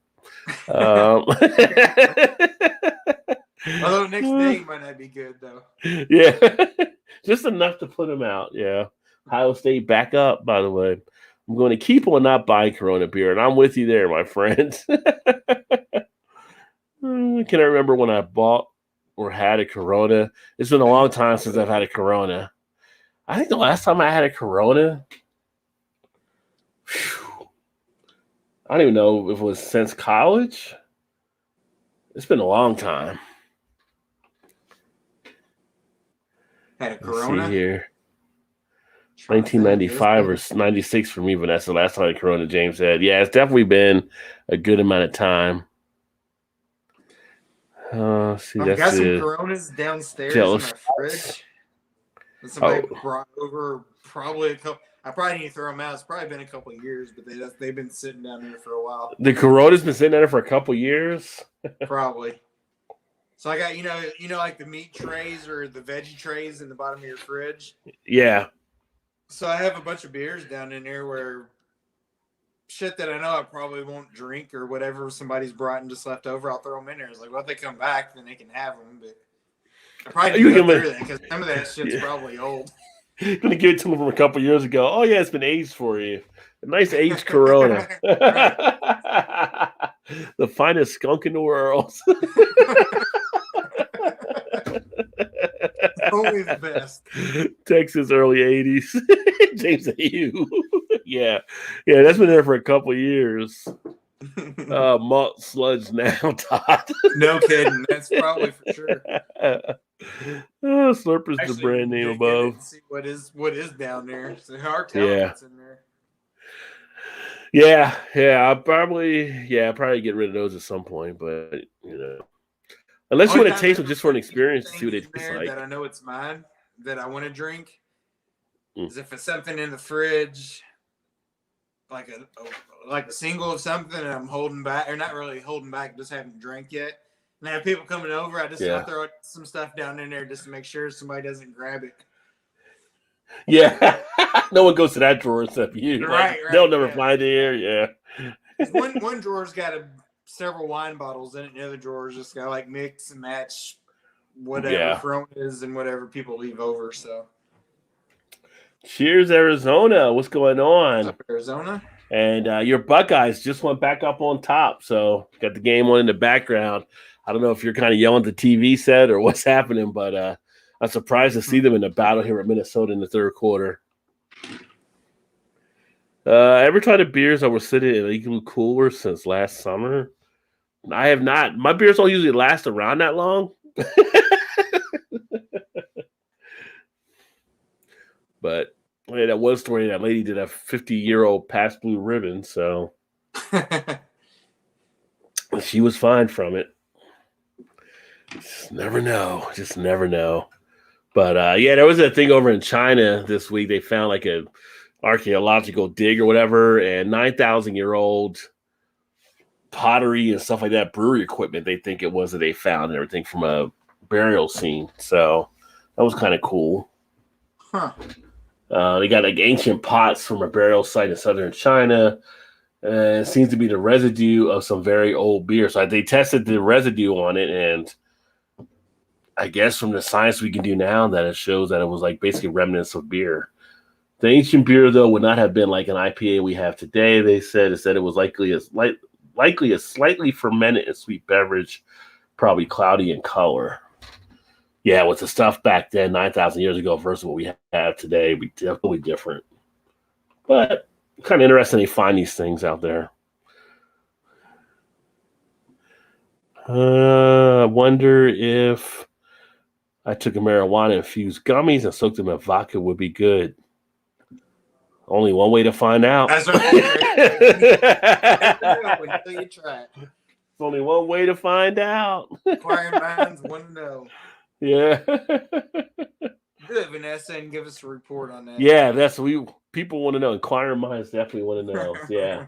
Go ahead and run that test. Got Erie in the house. Cheers, Erie. Says, hey, y'all, what is going on? I figure you're over there doing a little war zone action. So I was going to say, I figured she'd already be deep into killing people. Yeah. And Jane said, that would be awesome, Vanessa. Yeah, I mean, if you got them, why not do them? Smoke them if you got them. Yeah, at some point they got to do something. There was a thing they were talking about. There's pressure on like the DEA to take the level of marijuana down or whatever, not have it as a scheduled narcotic. So it'll be interesting to see if they do something with that. Man, you'd think since they're legalizing, you would think they would have to knock it down. Yeah. I mean, it should be legalized all over anyway, but so many states that have it is like, Yeah. Gummy infused with vodka, marijuana, and a tiny pinch of shrooms. Oh, now we got a whole bunch of stuff happening there. Let's say we tripping, going left, going right, like you're all over. Sounds like a Bill Cosby night. why not just sprinkle a little acid on top, right? So if you're gonna do all that, little PCP. Definitely sounds like a Bill Cosby night there. Yeah, who's serving Vanessa? Oh, watch out! Don't get the pudding pop. Oh, you just started. All right, so you see here, he's just starting, getting her war zone on. Daily cannabis user since about 2008. VA hospital system using a chemical from shrooms as a treatment for depression. Oh, interesting. And James said he loves shrooms. I think Beer Man loves shrooms too. Oh, let me see here. What other crazy beer news that we have this week? I'm trying to think offhand from the stuff I did on the podcast yesterday.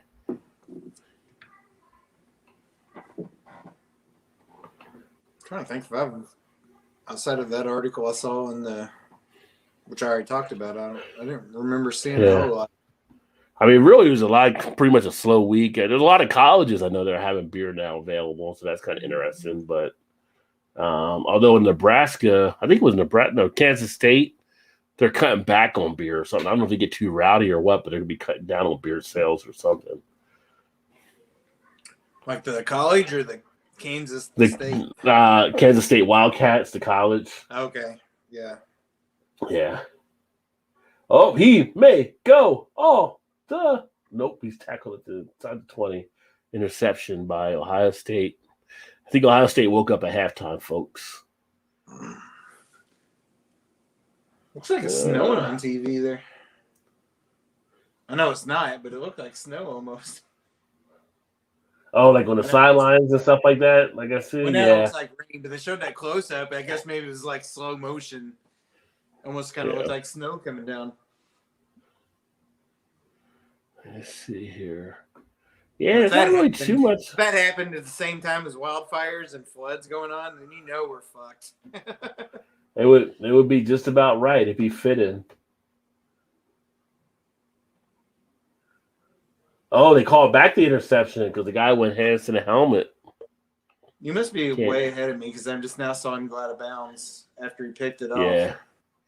Yeah, you can't do that, son. Be a first down. What's that? I think their coach's name is Flick or something like that, isn't it? Flick? Like from Christmas Story? Like a Flick?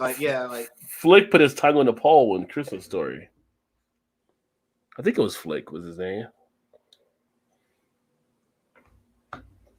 Let's see. Now I got to look it up.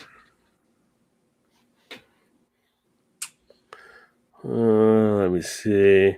Vanessa, while you're doing that, said, ever use LSD and go fishing in the state forest at the river? No, that would be kind of trippy being in a boat. Microdosing shrooms helped me a lot with my depression, James said. No, but I could tell you stories as well, Vanessa. I bet, JT, I want to get VA to prescribe them. I woke up on top of a boulder in a state park in the center of the river 3 days after. All my fishing gear was still with me. You were well rested, I'm sure, too. Yeah. His name's Fleck. Fleck, okay. PJ Fleck. Yeah. Oh, Minnesota scored. They took the lead again. Dang, I saw the play where he just went out of bounds. We got a battle going on, folks. This article, West Virginia said, does low-cal trend spell the end of craft? What? No, it does not. It's because of low-cal. You can have more than other stuff out there. like, what are you, like an amateur writer? There's lots of beer stuff out there. Different sessions for different, like, there's always been like low-cal or session type beers available. It doesn't kill craft beer. Freaking hack of a writer. Yeah, our brewery, they just Oh, it was that launched dude, Abraham. He broke a long run again on him. That dude's gonna be like 200 yards probably. Oh, he's easily. I'm surprised he came back this year. I wonder if he's just a. Wonder if he wasn't able to go pro. I give him to Mark Jackson. Mama, there go that man again.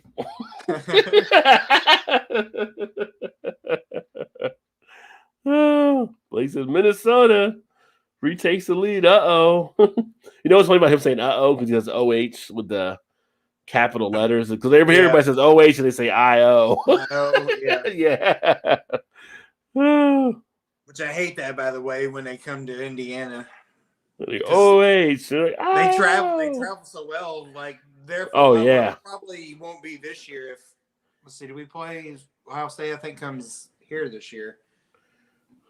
Oh yeah, they totally do this year. Because I'm probably going to go to that game if I can get a ticket. They probably have more. They always usually bring half the stadiums, usually Ohio State fans, and of course they corner off, and you get one OHIO, and it's like, God, just shut up and get back across. State You lines. say OH, you blow. Yes, That would be the good Indiana response. And they're as obnoxious, maybe even worse than Kentucky basketball fans are.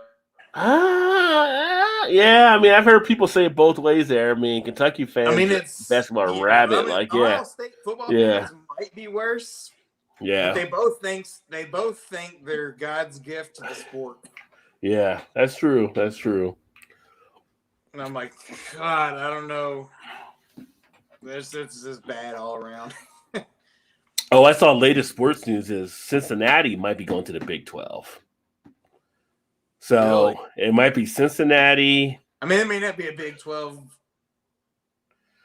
It may not. Well, Oklahoma and Texas leaving, but they may fill it in with Cincinnati, BYU, and there were two other teams, and it'll get them back to 12 if they do it that way, which kind of sucks for me because I'm hoping we go to the ACC because right now it's kind of looking like we may do that because then we get back. The ACC, Pac-12, and Big Ten kind of formed like a alliance or whatever, or something. Yeah, so I'm not really sure what that's going to entail, but I see where it's trending. Yeah. By the time it's said and done, there's going to be 3 conferences basically for the whole country. Yeah. Of the major Power 5. Not talking like the smaller, maybe Big East, which is now, or whatever, the Mac 10, Mac schools or whatever, Yeah. I can see like it being Mac like and American East and all of them, yeah. Right, like the smaller schools are just going to be out, which I feel bad for, mainly for basketball, for mostly. Yeah. I don't know. I feel like they're going to go to 8 teams at some point for the playoff. I see them going to 8. No, I think that and that'll give some outside chances for some of the smaller schools. I think the move that Texas and Oklahoma is making. So I usually during the day I listen to a sports show, and he thinks that move that they made all but tells you that they're expanding to 8 teams. Yeah. Here in the near future. Because he didn't think that Texas and Oklahoma would go to the SEC football wise if it wasn't going to be an expanded type playoff. More than just 4 teams. Right. Because he felt like those schools would be just cutting themselves off from playoffs. Not to say they wouldn't, not like a Texas or Oklahoma wouldn't make it every now and again. Right. Not Ohio State or Alabama. No, or Clemson. Yeah. Or even LSU at times. LSU jumps up every few years too. So, yeah. So, I mean, yeah, they might make it in every now and again, but they're not going to compete like those teams have. I mean, you basically pencil in 3 out of 4 every year. Yeah. And that 4 team is maybe in Oklahoma or Texas, or whoever. But so I don't know. They should. I mean, every other division has a 16-team playoff. Yeah. So Yeah, I Division mean, One is all about the money. oh, definitely is about the money. Yeah. So I Which mean, now these players are getting some money, so which is well, good. yeah. But to me, a 16-team playoff would be I'd be way more interested to watch that than I would. You could just name the games, some of the bowl games. Right, exactly. You could have the Orange Bowl or the Liberty Bowl or whatever, and just say, okay, the first round is this. The first round teams, the higher seed gets, or the lower seed, whatever we call it, gets the home game. Right. And then you can break it down to different stadiums after that or whatever. To me, I'd rather watch a 16 and 1 seed play. Yeah, because nobody's ever than just a regular bowl game and be like, it doesn't really matter for me. Nobody's ever sitting around like, oh, I can't wait to the Poinsettia Bowl this year. That Poinsettia Bowl is going to be off the hook. Nobody ever. I mean, your first bowl starts like in December 18th or something. It's like, wait, what? We're starting college bowl season already? The New Mexico Bowl, yeah, you know. Like, right. You don't even got a company. It's just a state. Like, yes. Yeah. So to me, I don't know. I mean, maybe 16 is too much, but I think it'd be way more exciting. I think it might get to that point where they can try to do that, but I think 8 has to come at some point for sure, because then you're getting outside just the Big 5 as well. Yes. Like you could look last year and said, well, if you give somebody an outside chance, like UC had a good team, they could have an outside chance. Say, you could put Cincinnati in that in that conversation, or even was it?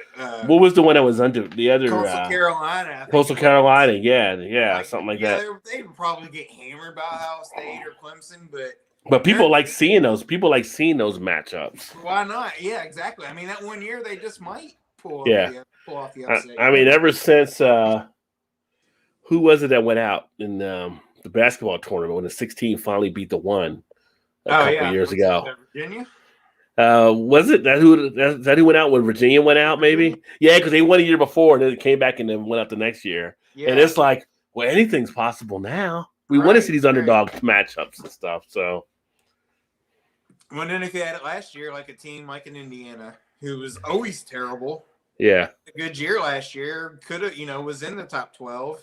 Yeah, maybe made a 16-team tournament, or probably would have made a 16-team tournament. Right.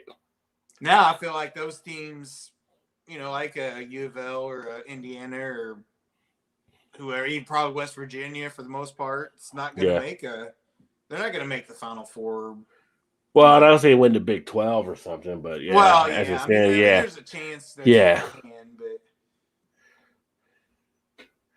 I mean, they could for sure out of those teams because they're in a different conference or whatever from everybody. Like Indiana's got to go through Ohio State in the regular conference play.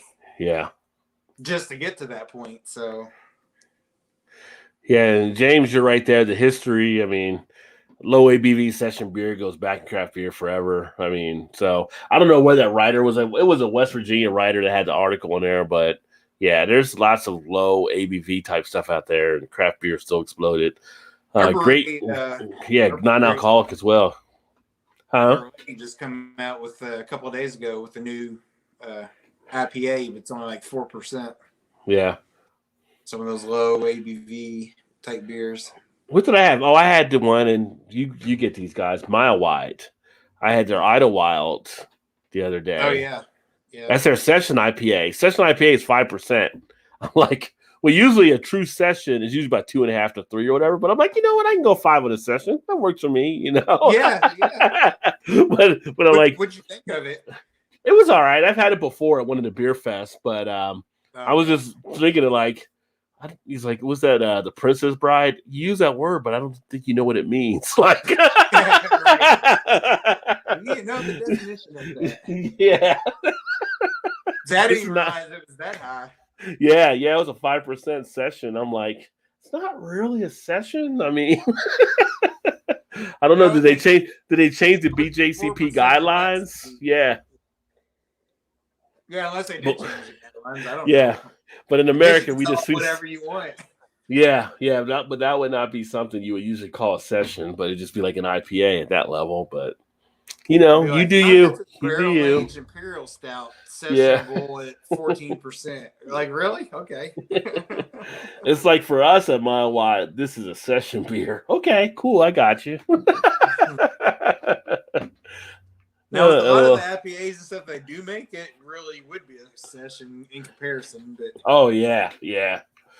Yeah, non-alcoholic. Yeah, I mean non-alcoholic. Actually, I haven't really done it. I haven't gotten any do any reviews on the channel, but I kind of got more of an appreciation for them now. Like they have their spots. Like if you're designated driver, you want to have one, or maybe it's lunch at work, you want to taste of a beer to go with your burger or something like that. There's spots for non-alcoholic beers for people to actually do them, but there's big business. Some of the younger generation are not what they want to taste, but they don't want to drink or get the buzz as much. So, yeah, I wonder, like, if you were to, I haven't done this, but like, if you start out with a decent beer, then you go like every other one as a non-alcoholic, or maybe every drink one, drink two NAs, drink regular, then drink, just space it out or whatever to help with that if you were driving or whatever. Yeah. I wonder if you would make any difference in the NA beers if you could really tell after a while. It's like if you go out, you drink a beer, then drink one or two orders to match that beer. And that keeps you kind of more situated. So if you know a non-alcoholic beer, maybe you can do the same thing. Right. I think but I think there's a niche for those out there for sure. Yeah. Oh yeah. Yeah. But I wouldn't be the designated driver with a bunch of drunk people. No. No. Although it could be a fun time, I guess. But I mean, when we all got together. Our Lyft driver, she had a blast, it seemed. But Oh yeah. Yeah. And that's where you talk about the lady who drove the van that day. Yeah. She had a fun time. She come back a second time. Yeah. She's like, I like you guys. Well, in fact, one of our good friends, when she was pregnant, we bought some NA beers to have at the house because she liked to drink beer, but of course she wasn't drinking while she was pregnant. So Shannon's like, well, just get her a 6-pack of an NA beer or something so she can kind of feel like she never drank any of them, but yeah.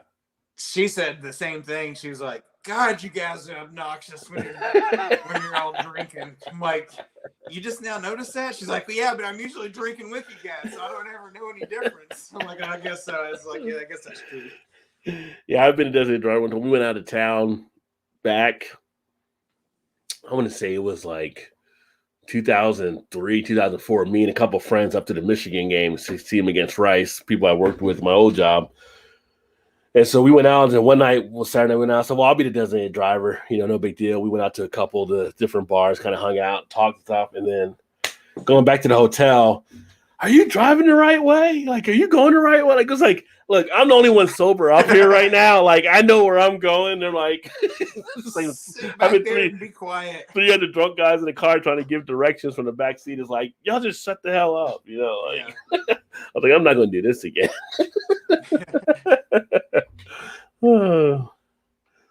Let's see here.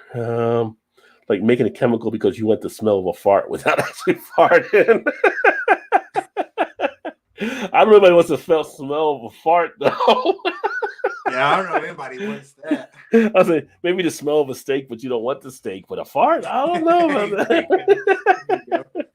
that. What's up, Triple B in the house? Been a while, my friend. Cheers, cheers, cheers. Some great non-alcoholic beers out there. Yeah, from a lot of things that I read and see, there are some out there that people are enjoying. So I need to just get some so I can start doing some reviews on them. I got a couple places like Jungle Gyms or Party Store so I can get some individual cans and I can just pick up some stuff. See non-alcoholic pastry stouts, Vanessa. Oh, I have not seen those. I have not either. That's so sad. Takes the fun out of it for Vanessa. Kind of a waste. Yeah. Near beer back in the day, that was popular. Yeah.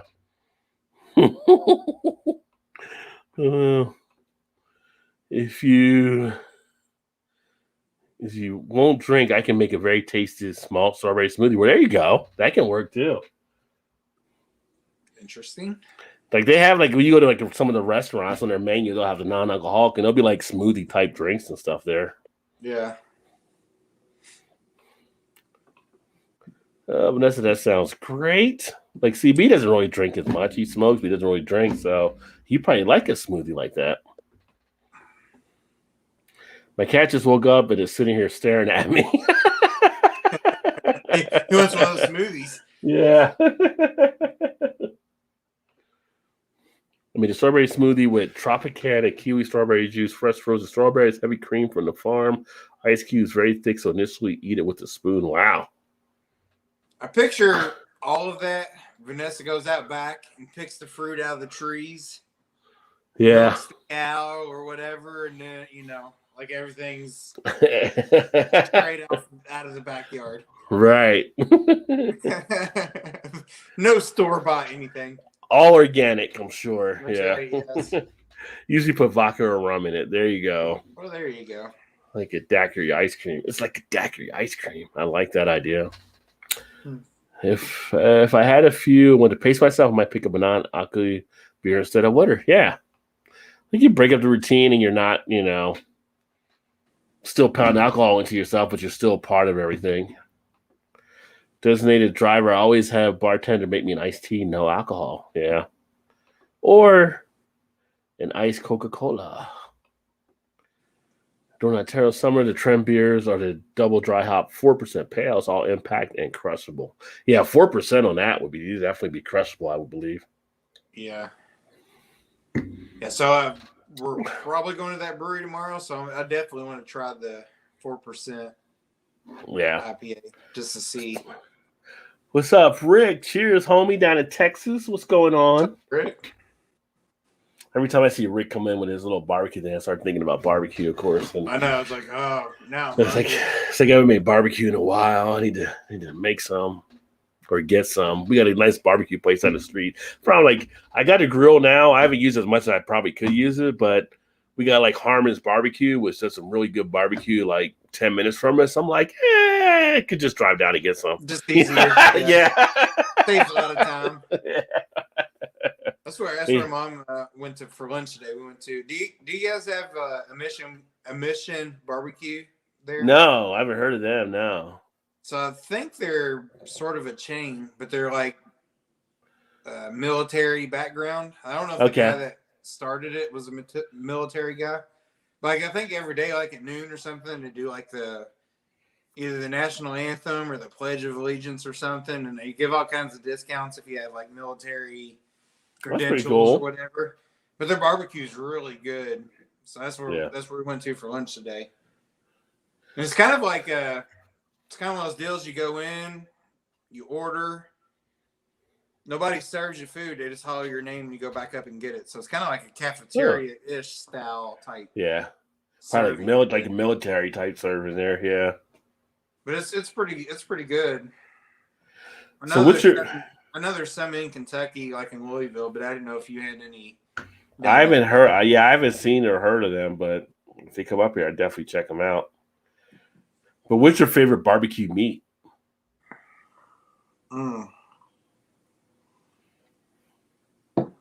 Overall, I'd have to say ribs. Ribs? All right. See, for Close me, second's probably brisket. Yeah. See, for me, brisket's my favorite overall. See, I usually always order brisket whenever we go. Today was brisket because I don't ever get that often. Yeah. It's the only time I ever get it. So, I do ribs myself. I do pulled pork myself. So I can do brisket too. I just don't do it that often because it takes too freaking long to make it. Yeah. You got to have a whole day and a half almost to get it all done. Yeah. I always usually get brisket when I go. So it's kind of a close 1A, 1B type thing. But yeah. Do you get the pickles and onions as well to put on stuff? No. Is that do they serve them? Really oh, okay. So, yeah, up here you got the pickles and the onions to go with it and everything. Yeah. We've got some around here that do it that way also. Yeah. Brisket, and then usually I forgot, the size I usually get, they have beans when they cook meat inside the beans as well, the baked beans. Yeah, macaroni and cheese is pretty solid too. So it's I go into the. I chose for my side. I got the brisket and I chose the French fries for some stupid reason, and they were way overcooked. Kind of hard. You go to barbecue joints and you get French fries. Come on, man. I know. Baked beans because they're baked beans that have brisket in it. Yeah, exactly. Or I'll get the mac and cheese, which is what Mom got. And I was looking over at her mac and cheese. I was like, God, I'm totally screwed up. Because you should have got the mac and cheese. I never get fries when I go there. I always get mac and cheese or either baked beans. Not just there, but any like barbecue place. So why change it up? I know. I have no idea. I choked when I was ordering. I don't know what else to tell you. It's terrible. A terrible choice. Yeah, another place up here that I have like cornbread, which is pretty good too, and like those little bricky desserts. I mean, I walk in, it's like, oh, I'm about to get fatter as soon as I open this door. I'm like, when I go there. Right. Yeah. And they do serve slice of cornbread too with their meal. Yeah. And they have banana pudding for dessert too, which is just like taking that as well. They do have that as well.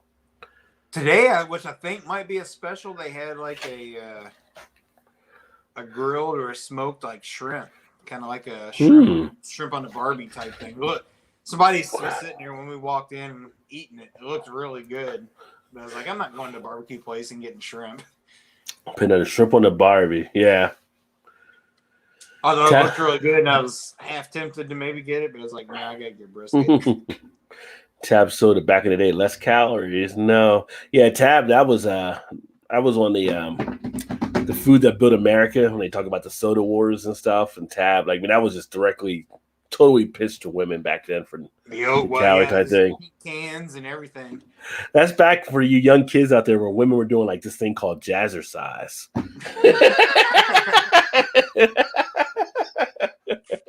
You guys know aerobics nowadays, but they had jazzercise back then, which is like all in their tights and their leotards and the headbands. Just look up Richard Simmons if you want to know what that is.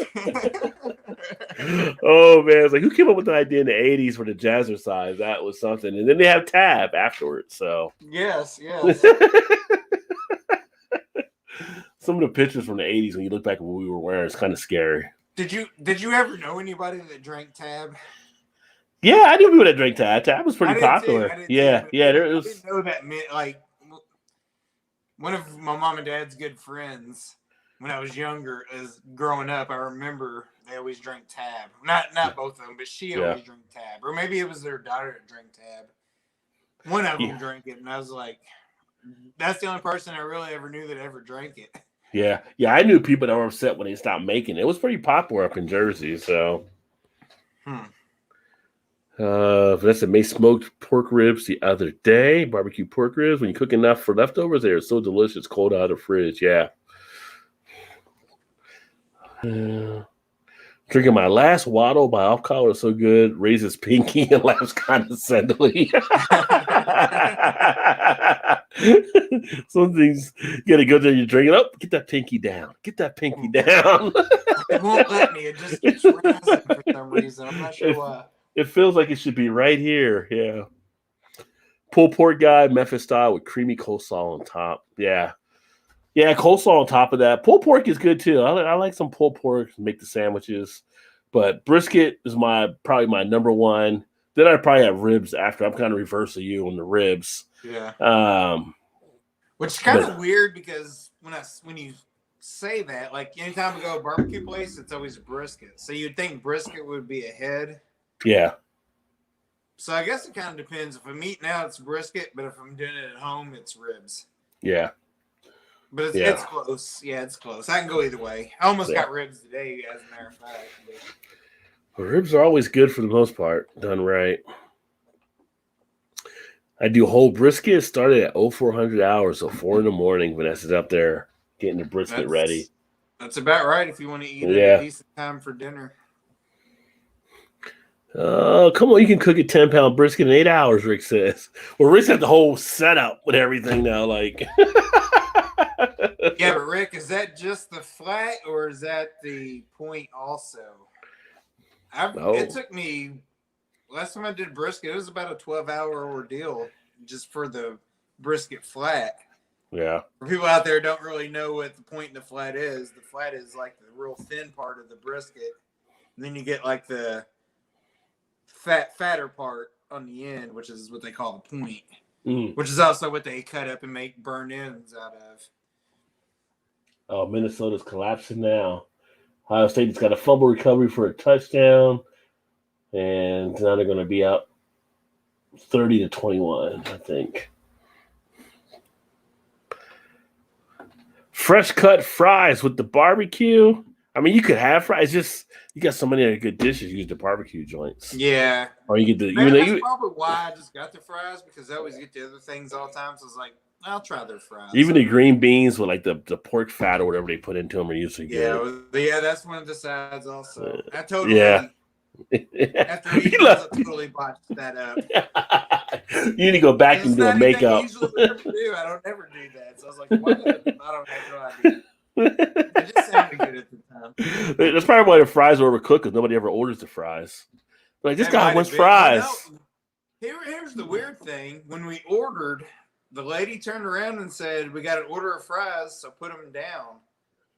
Like they were making them. They were making them fresh, probably. Yeah. Yeah. Of course, there's thin cut, fresh potato sliced fries. So I don't know. They're probably like, I don't even know how to make the fries. Let me see. Done so fast because the order came out super quick. I don't really know. They were like, I don't even know what to put the temperature on. We never get fry orders. I don't even know why it's still on the menu. They probably were like, it's on the menu, but nobody's ever ordered that. How do we make those? Yeah. Who is this guy out there in the dining room? Get out. It's like, get out now. Oh. My mom even looked at me. She was like, really? I was like, I don't know. I guess. I'm not really sure. I don't know where that voice came from. It got in my head somehow. Yeah. It's kind of like one of those. No, bring it back. I didn't mean that, but it was was too late. It's funny too that we sit here. I was like, man, these things are kind of hard, crunchy. She's like, she's ready to just grab a plate. She's like, I'll take them back up. Or you want mac and cheese instead? I was like, yes, but no, don't do that. Don't do that. Because mom knew you made the wrong choice. Yeah, she's like, hey, did I teach you better than that? Like, I don't know what my son was thinking there. I thought I taught him better. Yeah. I totally screwed the pooch on that one. Oh, Rick said I sell a mean brisket mac and cheese sandwich in my food truck. So I've been told I would definitely enjoy trying that for sure. That sounds good.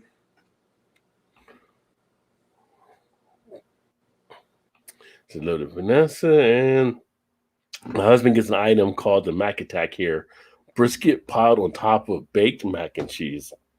I mean, why not? I'm not sure you could go wrong with that combination, period. I mean, mac doesn't have to be a side dish. It can be a topping. Right. Yeah. Brock Street Brewery, One Town, West Brews, 4.2 hazy during the summer, very solid. I don't know how Brock brews a hazy that low and it's balanced beautifully. Lots of practice. Practice. Young Rick, what state is your food truck in? Rick's down in Texas. If that's in the best country on the planet, Texas. He said the best country. I don't know. Sometimes I would think Texas is a country the way things are going down there. I know, right? Well, not to bring up like bad headlines or whatever, because they're right in the middle of about ready to pass the abortion thing or whatever. Yeah. Well, it's already done. It's already done. Oh, is it done? Because the Supreme Court won't listen to it. After so 6 weeks. And Shannon, I said, well, women don't even know at 6 weeks a lot of the time. I was like, can't they just drive to another state and do it? She's like, yeah, they can. But she's like, Texas is so fucking big. Like, who's going to drive? It might take you 14 hours to get through that state to get to. Yeah. I was like, that's true. Well, the people with money can do it, but the people that are poor can't do it as much. But and she said that too. Yeah. Like, most people not most, but a lot of people that are getting abortions probably ain't got money anyway. So then she said, you have to drive 10 hours to get an abortion. I was like, oh, maybe. Then Shannon said, you're so privileged. Then on the flip side on that, she was like, also said, it basically rules out abortion altogether, because usually by the time you know that you're pregnant, it's after 6 weeks. Cycle, whatever, you're already in 6 weeks. Yeah, it's like that's why they call it like the dead letter thing. It's gonna get a little crazy in Texas as they go to fight that thing there. So Been way past that. Let's move on to that. No, nice. I lived in Fort Worth for 10 years before moving up here. Vanessa says, I know you from JB's Barbecue and Guns channel. Maybe that would be a place Vanessa would be at. Yeah, probably Rick. I visit some barbecue channels, and she does love her guns. So I would love to do a food truck. cool. Food truck would be pretty awesome. That would be fun. But you cook a lot more than I do. Cook, so it'd be like that would be fun to do. Yeah. Although I feel like a barbecue food truck would be hard. You think? Why? Cook everything. I feel like you'd have to cook everything so far in advance, which I guess Rick's is probably a barbecue food truck. I guess. Yeah. I guess you cook in advance and then load into the truck. Maybe I don't know. Or if you have a spot, you already cook at that spot early in the morning. People come to that food truck location. Yeah. Kind of like Street Side, where theirs is like there all the time. Right. Such a good food truck. He's not really a food truck. We've got a guy that calls himself the Barbecue Cowboy, and his barbecue is really good. He'll set up over in our town a couple times a week, and he just drives like a big Hummer and pulls his big pit smoker right behind him. Yeah. But I follow him like on Facebook and stuff, and he's always talking about starting like the night before and smoking. I guess he times out where he starts the night before and it smokes by the time he's ready to go to his destination. Right. It's kind of ready or whatever. But he makes some pretty good barbecue. I guess I wouldn't eat barbecue tomorrow the way this is going. Oh, that's no fun, Rick. Let me see here. Oh, she said, the whole pork loin for sandwiches. And Ibrahim is down. Yeah, he tweaked his leg there. Glad to see. What's up, Aubrey? Cheers. Glad to see Toss One back, keeping it real night. Good to have you, my friend. I do a cookout. I went to hang around the stove and bench swing fire pit. Bench swing fire pit. Yeah, did you put the bench swing in already? I don't remember if you put that in or not. But she was making that. Funny thing I saw about barbecue, also, this was from I think it was over in the UK, possibly, from, they had a thing on Reddit, like, am I the asshole type thing or something like that and everything, but somebody was grilling, and the neighbor came over, like, complaining about them grilling because she was a vegan, her and her husband were vegans or whatever, and the smell of the grilling would make them sick, because I guess they were in an apartment complex, so they were downstairs grilling, and would come upstairs where they were, and it's like, move. I mean, you're in a property where you're allowed to grill. That's not the guy's fault for grilling. Right. So you're vegan and the smell bothers you. Well, I don't know what to tell you.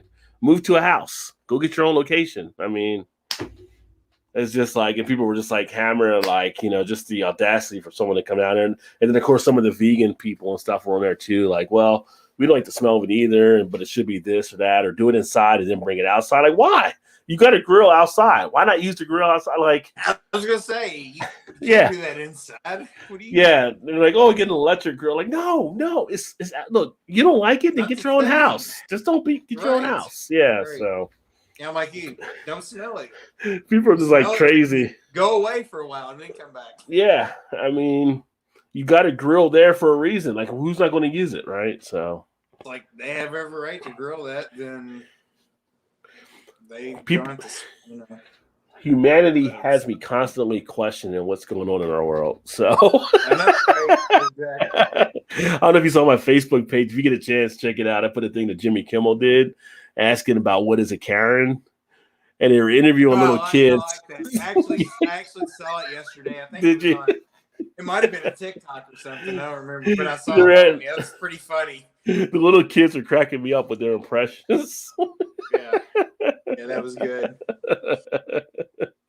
So, yeah, he has one to get like, who did you ever hear somebody call Karen? And like one of the kids, like my mom, like the dad called the mom a Karen or something. Another one was a teacher. like don't be a Karen.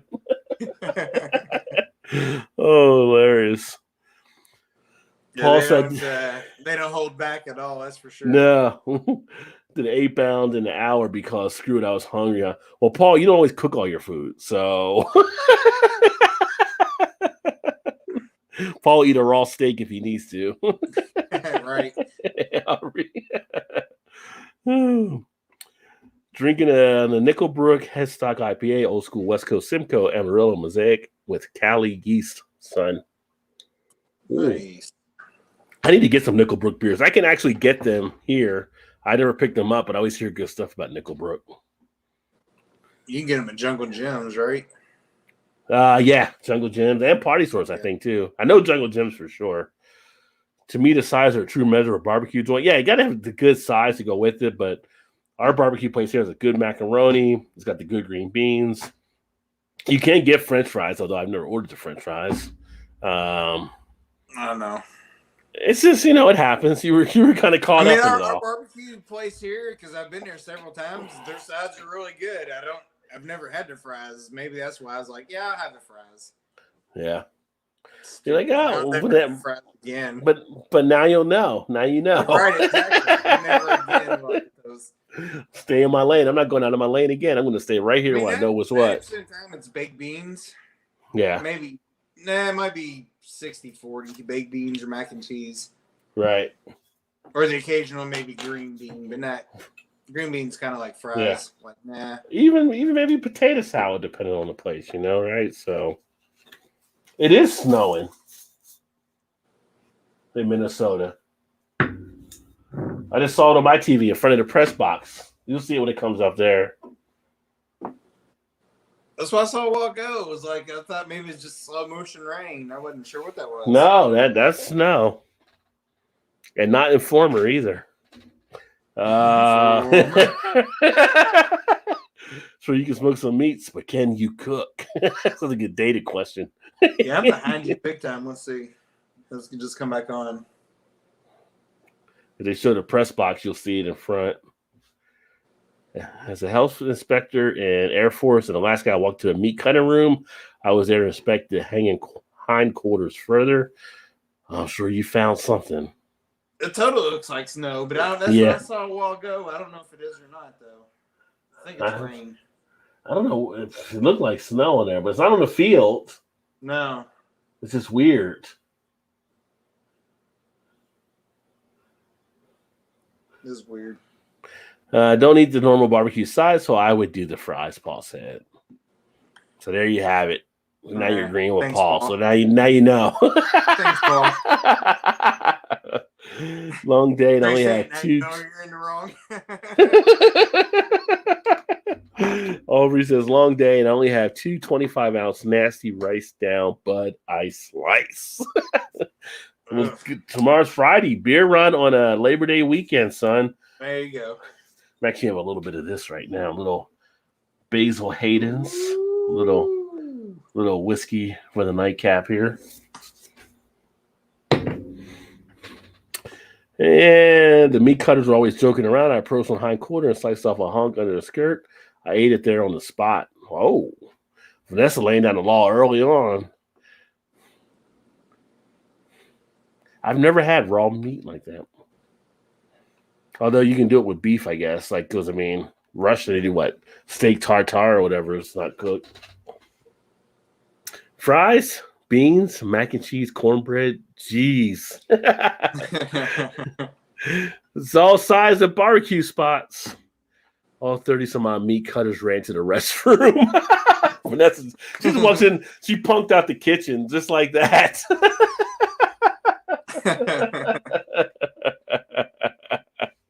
Oh, it's funny.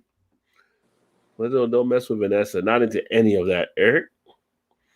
Good fries don't come easy, Ringo. No. Oh.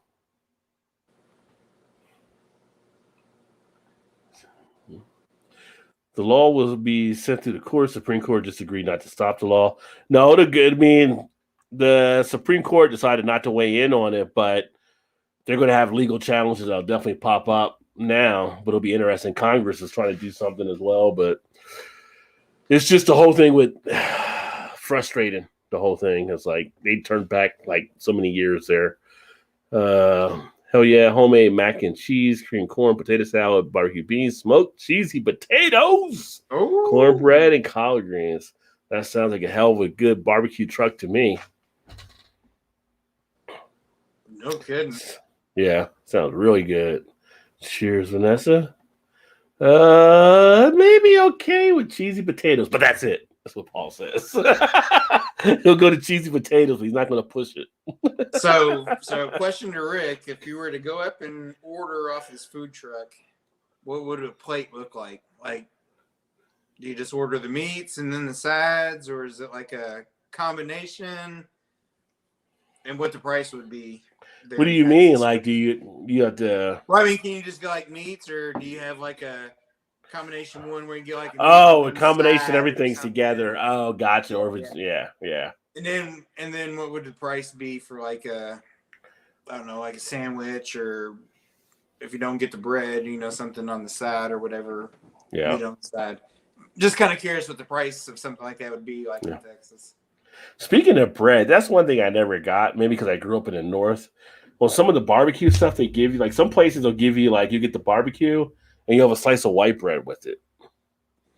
Yeah. And I don't know what that. Why do I have one slice of white bread? I'm not making a sandwich, obviously.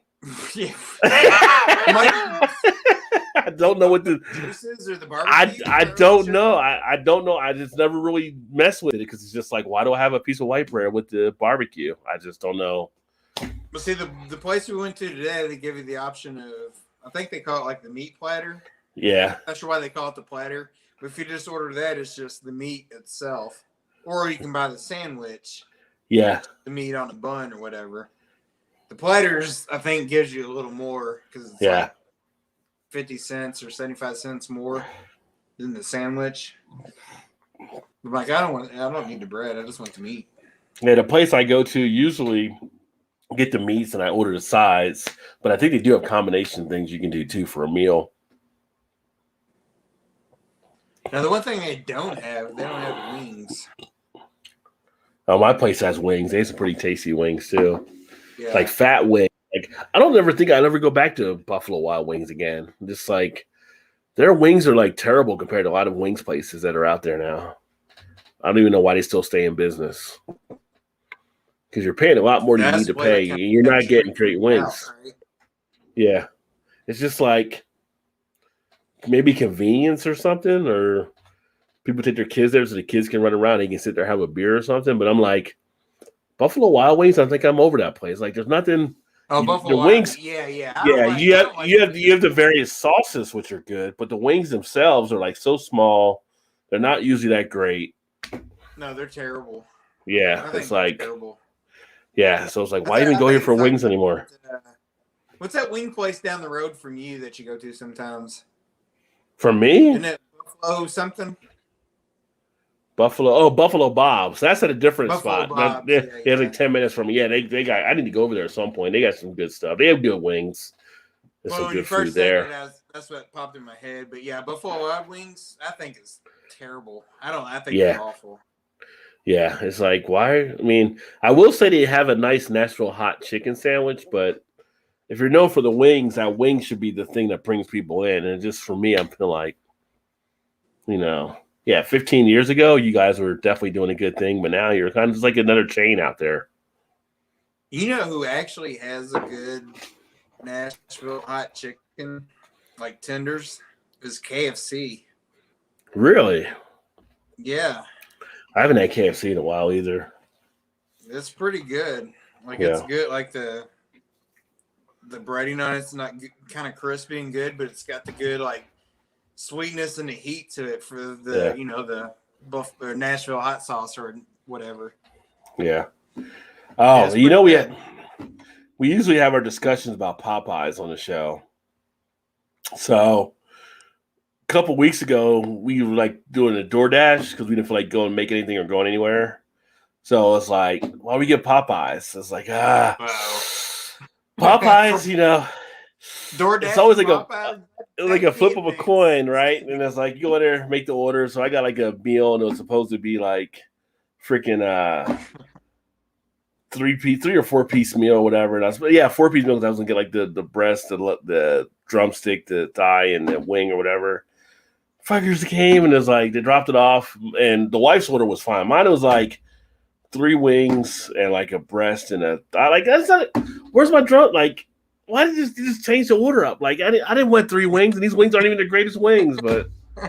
It's just Popeyes does whatever the fuck Popeyes wants to do. And it's like, she was laughing. She was like, well, you know, they're going to throw whatever they can in the box. They ain't going to tell you. It's like, it's Popeyes. It's like, yeah. It's like, I mean, yeah, technically they gave me one more piece because they gave me another wing, but I didn't want the wing. I wanted like the drumstick. I wanted the thigh. I wanted, like, Right. I order for a certain reason, a certain way, but Popeyes don't give a damn who you are. When you order, it's just like you get what you get. So you get what I give you. Yeah.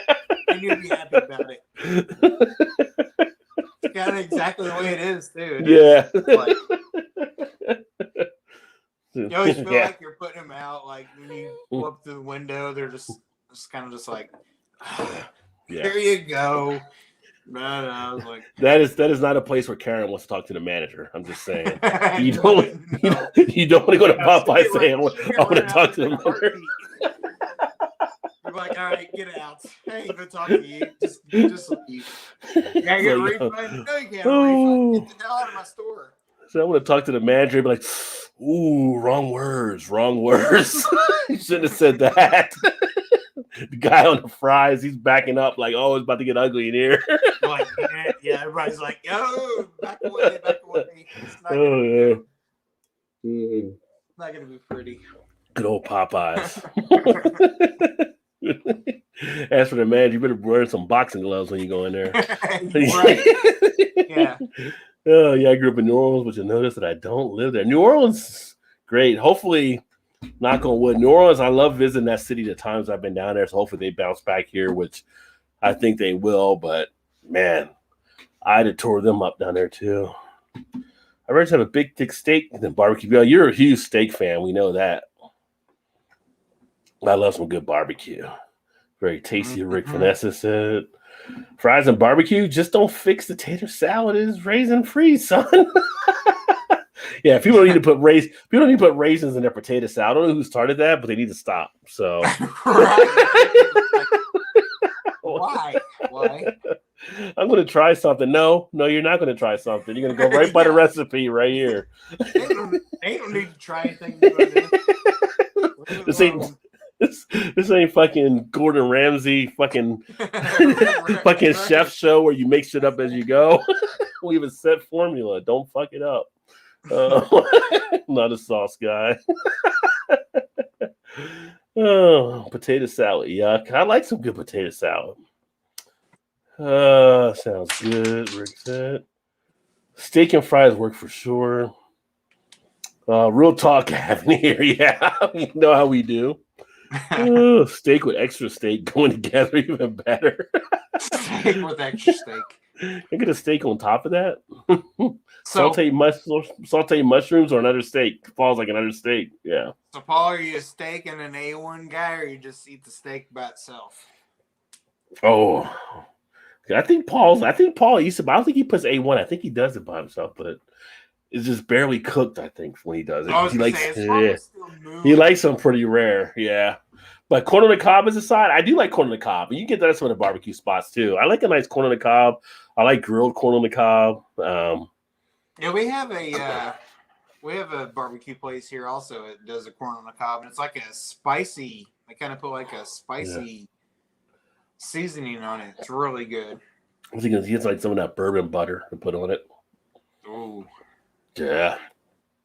Tell a big barbecue smoker to the gun range. Ours near me allows that. The picnic area, smoke the foods while you use the range. Hey, nothing wrong with that. There you go. Speaking of butter, last week, I think it was like last week, I went to grab lunch at Buckhead, and the freaking rolls, man, it's just like they brought a basket of rolls. It was like I was there myself while she was doing something, and it was like, you want more rolls? I ate, no more rolls, because I'll eat those rolls all day long. They're pretty damn good. Yes. Yeah. It's kind of like going to Texas Roadhouse. It's kind of the same way. Yeah. Oh, no, you're good, Rick. We love the topics and stuff, especially barbecue. Hey, you're not going to upset me talking about barbecue for sure. Shit, no. Apparently, Rick hasn't been around when Shannon's been on the show. Yeah. I need to try to get Rick on here and some of the other barbecue guys as well, and like talk some of the meats they're making and talk about beer and pair with it or something. Pair and beer with some of the stuff be pretty cool. There you go. But Morrissey move.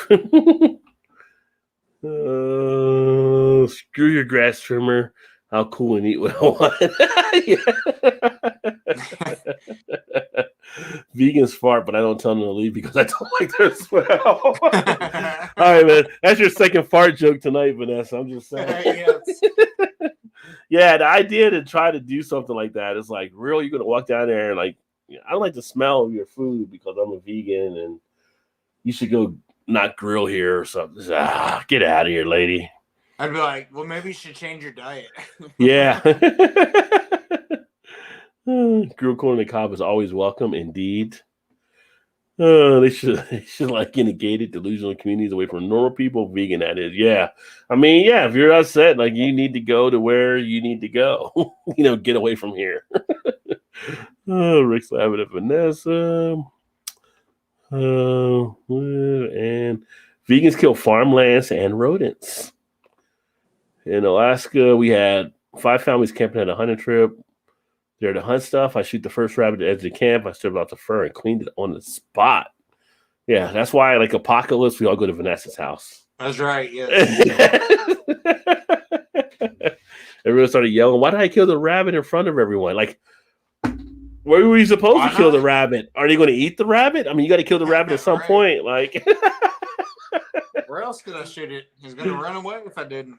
Yeah, it's like some people get upset. Like during Ida, there was a tree that had a cow caught in it, and they had to cut the cow out of the tree. They're trying to free him up, and I'm just like, get him out. If not, I guess he's going to go to the hamburger farm early. And people are like, it's a cow. You're like, come on. Like, you don't know where hamburgers come from? The cow can't get out there, put him out of his misery, and they'll make burgers out of them.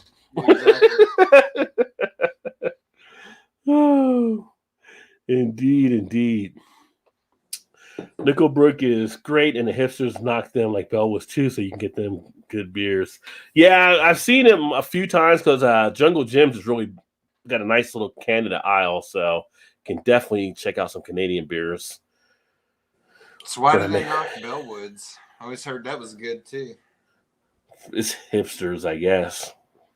They're probably like they're sold last year. Right. Well, yeah. Yes. That beer is so 2019 now. That was so 3 months ago. Big fan of inspecting many hot quarters. Having that Nickelbrook in ages.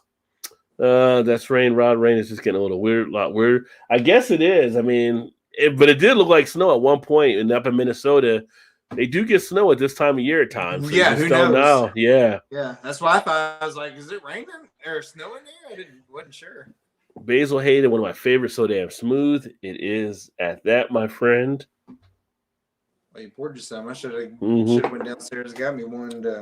You got Basil Hayden? No, we got another one. Others. Yeah. Well, it's kind of convenient having like back over here is a little liquor bar and stuff. So the beers are 2 floors down, but the liquor, less calories. I'm going to walk as far. So you just poured it though, right? Yeah, I got like a little bit right in here. All right, I'll be back. Okay. Real quick then. All right. I mean, I ain't got to work tomorrow. Don't rub it in. Nobody likes a braggart. I told you that. Nobody likes a braggart. Yeah, Vanessa is pretty much a badass, Rick. Yes, indeed. Meat's meat and man's got to eat, right? What up, Jason? Happy Thursday to you. How are the dogs doing, my friend? Hopefully the dogs are getting better there. I know the Husky from we talked last night was doing better, but hopefully the pits are as well. Home cut, crinkle cut fries. I do like some home cut fries. I like home fries too, especially like for breakfast. Rabbit is tasty. My great grandfather used to shoot rabbit in his backyard during the Depression. I've never had rabbit. I think my wife has had rabbit, and I know other people have had rabbit in my family down south. And they actually, everybody I've known that has had it, actually does say it's tasty. I need a price for complete meal platter sampler. and does Rick airship, right? So you got to send it to you. Put it on dry ice. White bread is a napkin, I guess. I don't know what you do. They give you a slice of white bread with the barbecue, and I'm like, what am I supposed to do with this white bread here? Sop up any extra sauce. Okay, so James said it is to sop up the sauce. So Paul says or that. Yeah, I'm like, what do you do with the whole white bread thing? So sandwiches are 10 with one side, your choice, or 2 meat plate with your choice of 2 sides for 15. Extra sides are 4. Oh, there you go. There you go. Nice. Yeah, nice. Not bad at all. Oh, SJT. My menu changes week to week as far as the proteins go. Oh, a little Weller special reserve. Nice. I'm a big fan of Buffalo Bill, but that's a whole different thing. Lotion anyone? Yeah, that's not the Buffalo we were talking about, but yeah. Not all of us have a dungeon, though, Paul. Not all of us have a dungeon. Lotion in the basket. We know. The white bread is to choke down the jailhouse food. Dude, that's kind you know that. Oh. I've never been to Buffalo Wild Wings. It's always like a sports bar or Hooters without a hot pants and silicone biddies. Yeah. And I mean, it is like pretty much, you got that pretty much nailed there. Except for their wings are worse. And there's a lot of kids usually running around. Yeah, it's just a loud, obnoxious place, in my opinion. Yeah. Smoked wings are amazing. I agree. We have one of our places here where they smoke the wings, and they are fantastic. A little slow in the service, but you're willing to put up with it because of the wings that are so tasty. I smoked some wings. Let's see. Wasn't this past weekend, but the weekend before. So almost 2 weeks ago. Yeah. They were pretty good. Popeye's chicken tender. I never had the chicken tenders from Popeye's. Although the sandwich is good when I finally did have that. Pretty much live up to the hype. Do you ever get the red beans and rice when you go there? I've done that before and it wasn't bad either, but yeah, it's pretty. Their red beans and rice is pretty good. I will say. Anyone want some toilet water? What are you in prison now, Gilbert? Like, what's going on here? Popeyes had definitely dropped a few notches in quality since back in the day. Yeah. I mean, depending where you go, we always joke about just the attitudes you usually get. I mean, as far as the chicken, I think chicken is still decent, still pretty good. Although there's a place in Ohio called Church's that I think is better than Popeyes. Church's, yeah. I don't know if we still do or not. We used to have some over in Louisville, but I don't know if we still have any around here or not. I've never had any issues like the food quality at Popeyes. No. It's just point A to point B of the food quality has always been pretty usually not good. Yeah.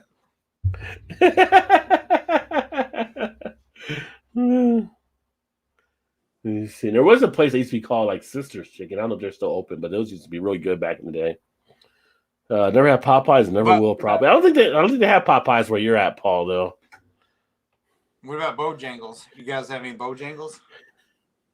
We have them around. I've never been to them, but speaking of Bojangles, their thing this week, right? So Bojangles, in the great wisdom of whoever their management is there, they said, "Oh, we're going to go ahead and we're going to close our store 2 days in the next couple weeks or whatever to give our people a mental break," which sounds good, right? To do that with all the COVID type stuff, but they're like, "Oh, but we're not going to pay them."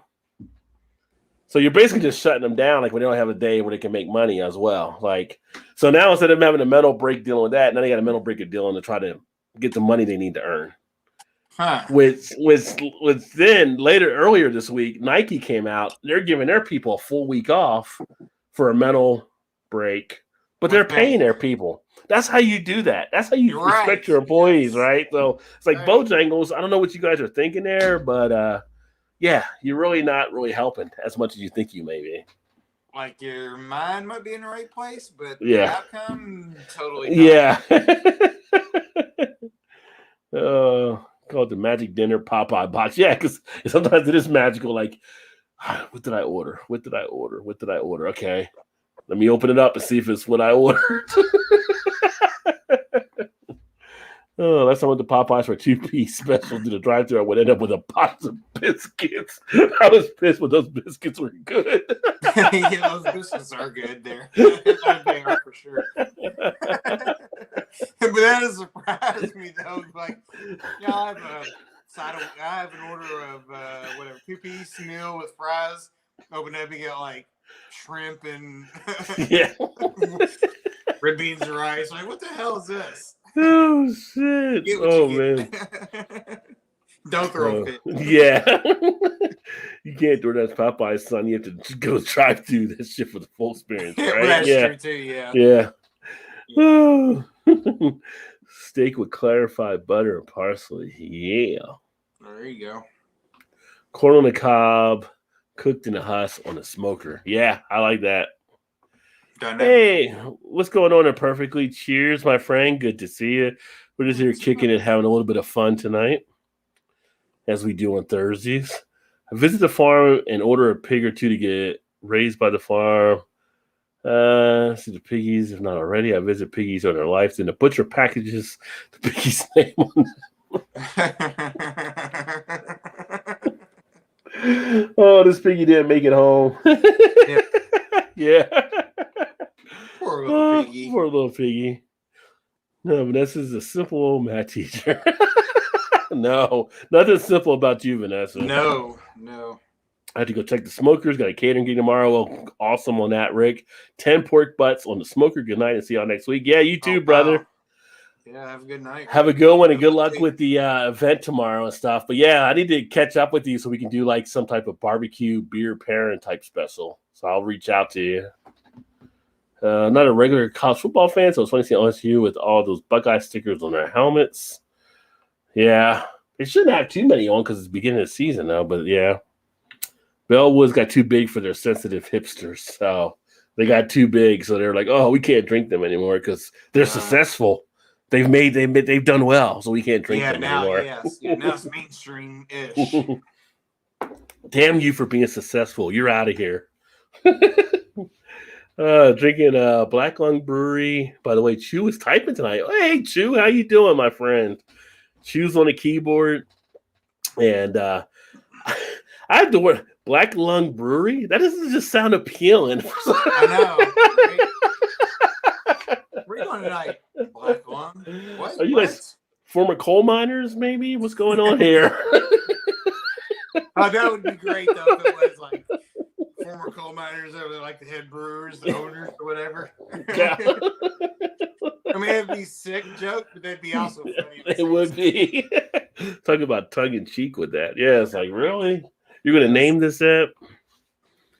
Rabbit is common like duck at supermarkets in Ontario. Elmer Fudd usually gets his bunny rabbit around these parts. There you go. Yeah, it says duck like a wild game, I guess, up there, so it's pretty common. We don't get duck sold here in stores. Oh, look at that. The grandpa was a miner.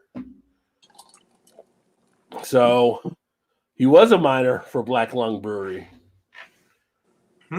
But Black Lung isn't a good thing. Not at all.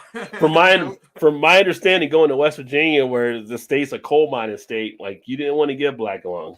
Yeah, Black Lung was followed by death, usually, right? Yeah. Unless this is some type of remembrance for his grandfather or something, maybe, as a concern. But yeah, I'm just, it's kind of like testicular cancer brewery. Like, I don't think people are going to drink there. Maybe I'm nuts, but I don't think people are going to drink there. Yeah.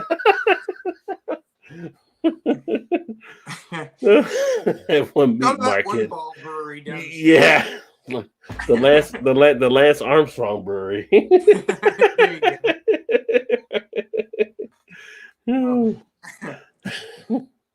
God, would it be funny? I don't know if it'd be funny, but someone came out with the Lance Armstrong Nutty Brown Ale.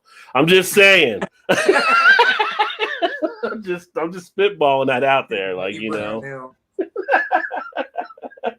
Live strong. Yeah, live strong. one nut is all you need or something. I don't know. But anyway. And one meat market. I get something. Yeah, something. Yeah, alligator. Oh, so you can get actually bunny in a grocery store here. That's interesting. Or a meat market. I didn't know if it was allowed to be sold in stores. Black lung sucks, but beer is great. Yeah. It's just like I wouldn't imagine a company naming themselves that, but you know. Right. Yes. But the curb appeal, we couldn't imagine it would be great on that. Yeah. It reminds me of a poem called Black Lung by Tess Gallagher. But was that poem like kind of a sad, depressing thing or bringing awareness to it? I just know. Whenever I heard Black Lung, it was never really a good thing. No. Yeah. And even Kentucky has the mining too. So you know that. Well, Minnesota's back within 7 with 5:31 to go. I got to figure Ohio State was probably favored by like double digits in this game. So at least. I think it was, yeah, they were, but I think it was like 11 or 12. It wasn't much. Yeah, but some people with Minnesota about to get paid most likely, unless Ohio State scores again. Well, there you go. No one else had a copyright. There might have been a reason for that. There might have been a reason. Right, exactly. Where are you going to? I think I'll leave that one alone. They can have that one if they want it. I want to get together at the Black Lung Brewery. What? Where? Really? Yeah. I think it's online, but about a minor father figure. Yeah, that was the grandfather that it perfectly mentioned, I'm sure. So now I'm actually intrigued to take a look here. Yeah, inquiring minds. So there's got to be a backstory to it. A backstory to it, yeah. Yeah.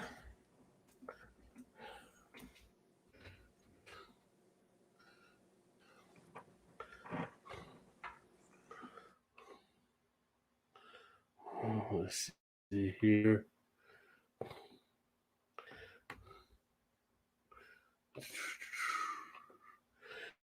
Yeah, laws for game sales by state then when they have it set up. I just had never seen it down here. And we get some stuff, like we get ostrich and things like that we can get. I just never saw a rabbit in there.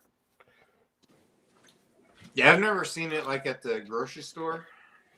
Aqualung. We have a few restaurants around town that you can buy like wild game burgers and stuff at. Yeah. Are you 21 years old? Like, who's going to say no to that? They're trying to get into the information. That's not really security. Never really figured out why all the brewery sites do that. Like, are you 21? Yes or no? I'm like, okay. You hit yes. Yeah. Like, it doesn't ask for a birthday. Yeah. So, like, we just have to say it. And if you answer it, that's on you. Right. Well, yeah. I think it's, I guess it totally clears them by law, I guess. I'm taking a look here. Beer grounded in tradition, inspired by enthusiasm. About us. Let's see if it says anything there. Butcher does the boar and the buffalo. I would do some boar. I've had buffalo. Buffalo's really good. Yeah, buffalo is good. Can't find a poem online, but I have it in an old book.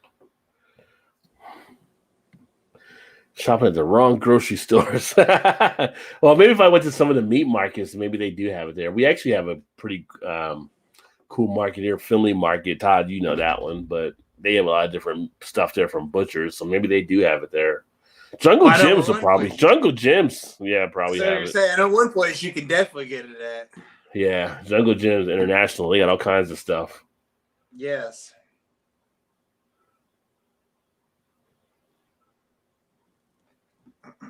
Let me see. Post World War II, my grandfather went to work in the mines in Kentucky. This was against the will of his father, who thought he was too dangerous. As the story goes, one day in particular, Big Bill heard a crack above his head and ran out of the mine shaft. The whole cavern caved in. He went back to the cavern. His foreman handed him a shovel and said, "Billy, get back to work." But Grandpa decided to move on. and moved north to Waukegan, Illinois. Instead, this is where you meet my grandmother, who was from West Virginia. Started a 30-year career at Outboard Marine Corps, built many homes around Lake County. And started the family I so loved. And one day, searching high and low for a name to give our brewery, my wife Sarah heard a song on the interwebs by Joe Bonamassa. The song was Black Lung Heartache. Having heard my grandfather's mind story long before, she thought about how fitting it would be to name and tell his story. We can name the brewery in a way that honors our Appalachian roots and the memory of a man we love very much, letting us tell his story over again. There you go. There you go. Yeah. So that's how they came up with it.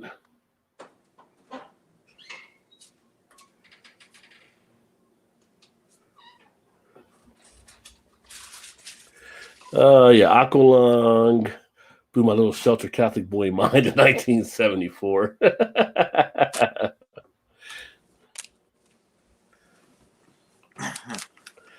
And don't you say anything on those calls. If they say entity you do business with, you already have your info. Also, Moose is beef plus 1,000. Great for stew. I've always heard like moose stew was pretty good. Moose is the best.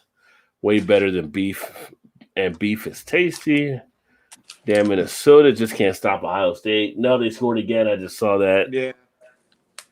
Almost about 40 years when I hunted my first moose. Boar can be quite strong flavored. Yeah, that brewery has a similar sentiment to the Gallagher poem. Well, there you go. Interesting. But yeah, it's the first time nice dedication. It's the first time I've heard Black Lung kind of done in that kind of way.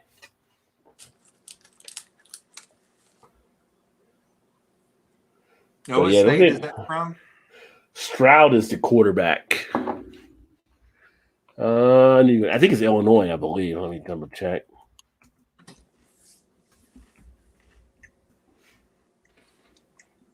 I guess I could look that up myself too. Black Lung. Black Lung as a mark of pride is something opposite of what you expect. Yeah, exactly. Illinois, yeah. Okay. Thinking on here, find us. Lake Beach, Illinois. Or around Lake Beach, Illinois. Around Lake Beach, yeah. Yeah. Oh, pretty cool little story. It's nice seeing some of these little stories about some of the breweries and everything. So that works out well. Good ratings on their beer. It's handcrafted, so they're putting their time and their work into them, I'm sure.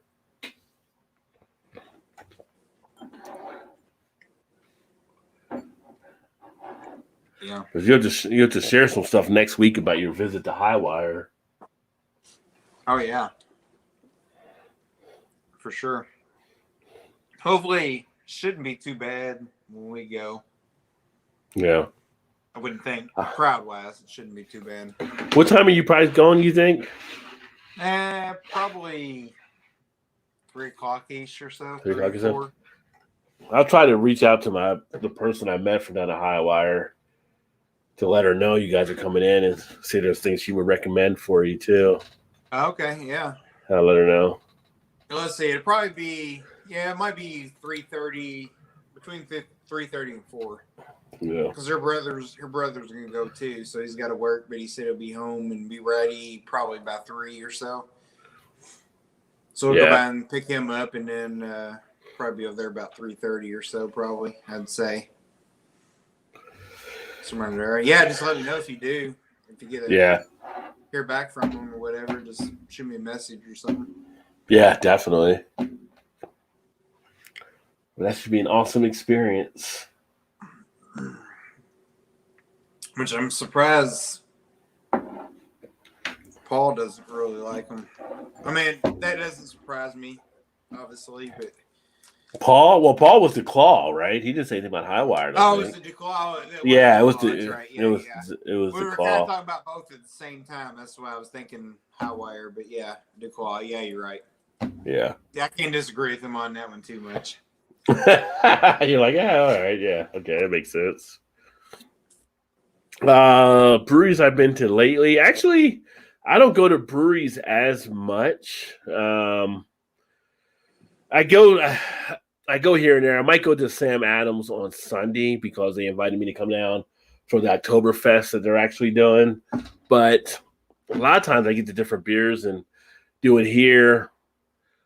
I don't know. I kind of got comfortable just kind of reviewing the beers from the house. Like going to New Jersey, that was different to get out and see the breweries. I was on the road traveling and stuff, so there was a chance to see other stuff to experience. But nowadays, it's like almost like it's a hassle going to breweries sometimes. And I can just sit here and chill, But we have a lot of great breweries in Cincinnati, so I mean, there's no running out of beers here. I need to do some more stuff out. You guys have like 4 or 5 there, right? I said you guys have like 4 or 5. 4 or 5. Yeah. Times that by 10 or 15. So, you're right. Yeah. I don't know. It's just that was always a debate. Like, go out to a brewery and drink, or drink at home, and relax in your own setting.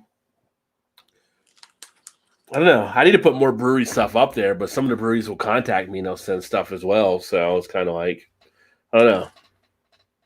I mean, kind of on the fence on that. It depends on if you want the atmosphere, I guess. It's always better to drink at home because you ain't got to worry about nothing. You drink and if you get too drunk, you just crawl to bed and you're done. Yeah, well, if you ever did that, if you drank too much, you would definitely just be able to do that, or you don't have to worry about getting pulled over or anything like that either. But there's a fun. There's some breweries though. When you go, you'll find other stuff there that you won't find in the store. So when I go to some of the breweries, I'll find stuff on tap that I can't get anywhere. It's like me going out to Sam Adams and getting like the orange creamsicle, or me going to Mad Dog and getting like a barrel aged Axis Monday, or stuff at Braxton that we get like at the labs or the Barrel House. Like you won't find that stuff in the store. So you have to go sometimes to explore. I just haven't done it in a while. I think it's maybe because of the COVID thing that slowed it down a little bit for me really getting out there and seeing some spots. But I'm sure it's a big part of it. Yeah. I mean, it's the same here. We're not here, but up in Indy when you got Sun King. Yeah. Which you have to think you guys get Sun King there, right? We get Sun King down here, yeah. So their distribution stuff it's okay. It's not nothing great. But you go to the brewery and you're like, why ain't you canning this stuff? And this stuff is really good. And it's the same way if they're at like a festival or something. Yeah. It's always something like, man, this is fantastic.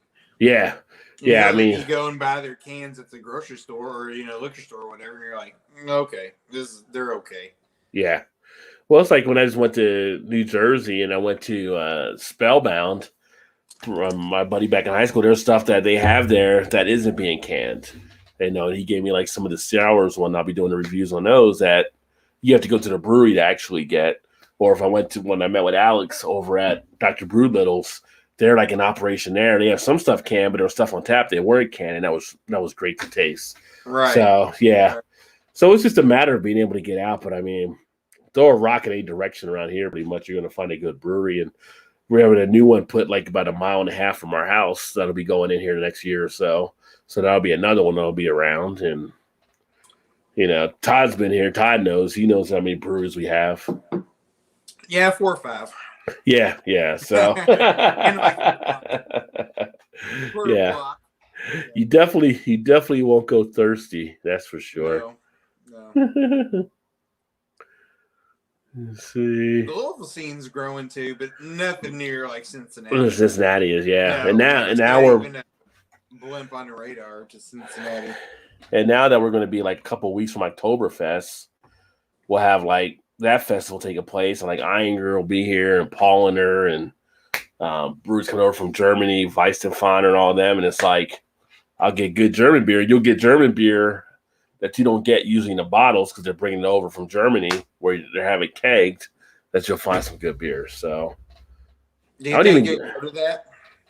Yeah, I'm still thinking of going to that for sure. Yeah, I don't even drink like the American beers when they come to Oktoberfest. It's just like right to the German booths to get the German beers. Oh yeah. Yeah.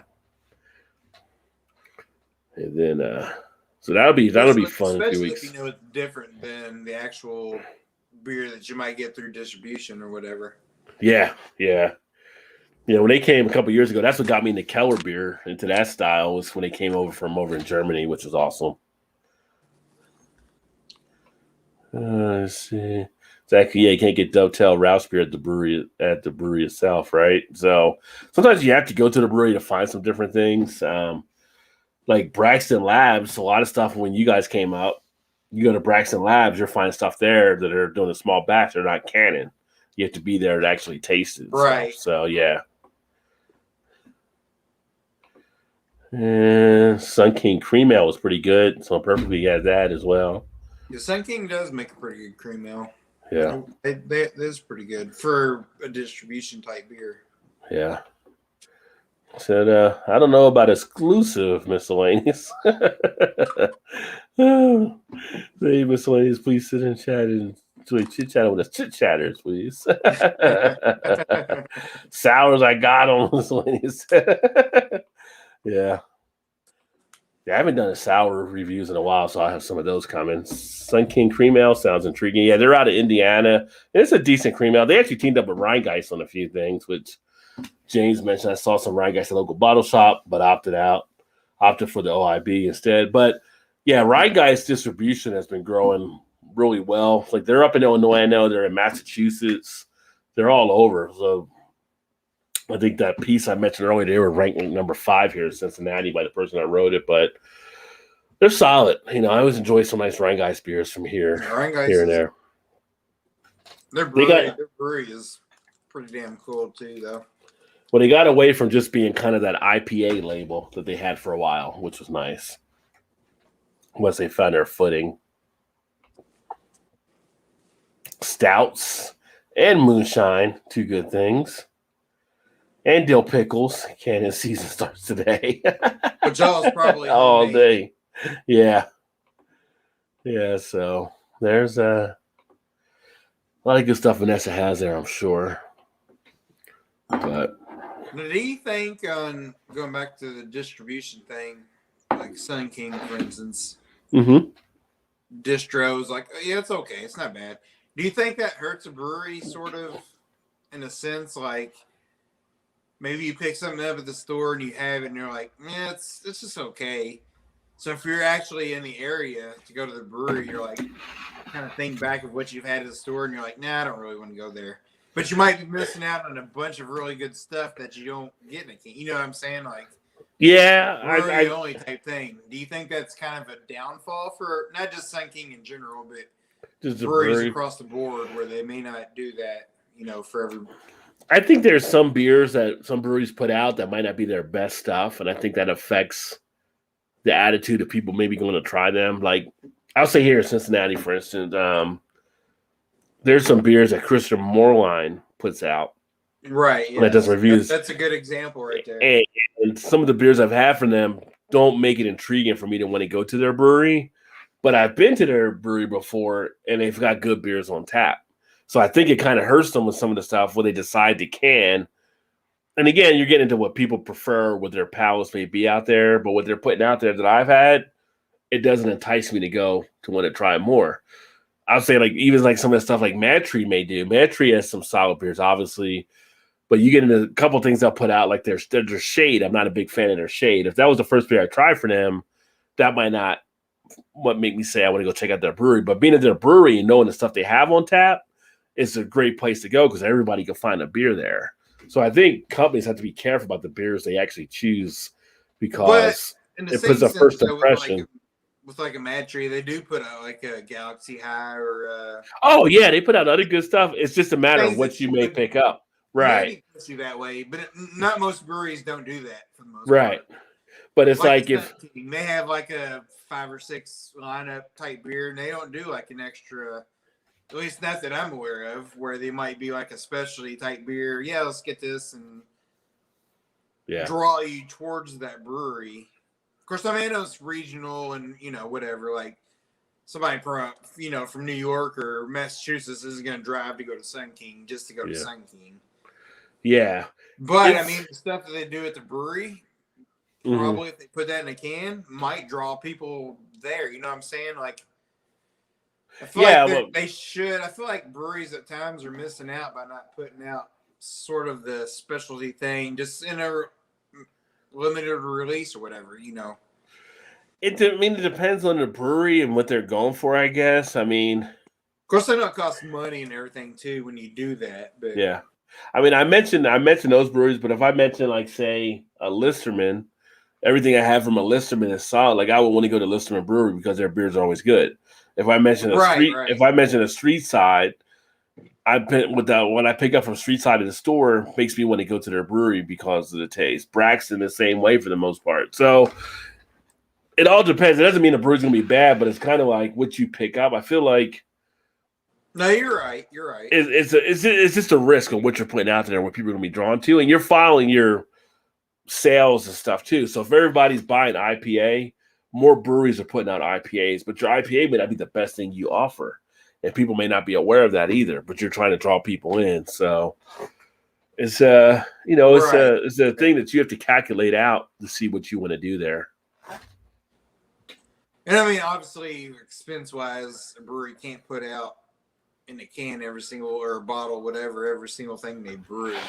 Right. I mean, it just wouldn't be feasible unless Right. you're a Sam Adams or something that's got unlimited funds where you can do all that kind of thing. But even Sam Adams, some of the beers I get from them aren't that great. Right. Yeah. So it's kind of like if that was my first beer to taste from them, it may not draw me in. So, but I mentioned Sam Adams, and I mentioned Sam Adams we have here in Cincinnati. If you go in their tap room, like I did the video about the creamsicle, you can't get that anywhere but Cincinnati Tap Room, and it's a great tasting beer.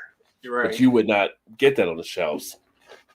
But along those lines, Braxton is a great example too, because I've had their standard stuff they put out in a can, and it's like it's okay. Yeah. Wouldn't drive me to like Braxton or Braxton Labs, just the name of it. But I've been to Braxton Labs, and I'm like, everything Braxton makes now, I'm like, oh, I want to get it. I want to get it because it might be super good or whatever, Yeah. because of that. Yeah. So yeah. It definitely is like a double-edged sword when it comes to those types of things, for sure. Oh, it definitely is. And breweries have to calculate that on what do we want to can and what do we want to push on. What do we want to be kind of a small batch type thing. And all that stuff gets weighed, and they have the panels that taste the beer and however they set up their system for what they want to put out there. So, I mean, it wasn't like a mistake for Ryan guys to say, okay, we're going to run with the Truth as our flagship beer any more than Mad Tree doing it with Psychopathy. They ran all the stuff and satisfied their criteria. So we're going to put this out there and people will enjoy this beer, we think, Yeah.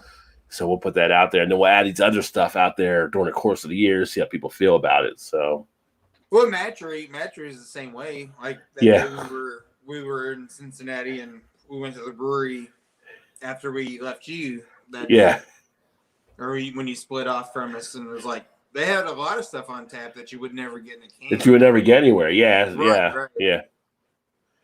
And that's why their brewery is always so busy because there's so many people that love the different beers. And like I said, that place is so big.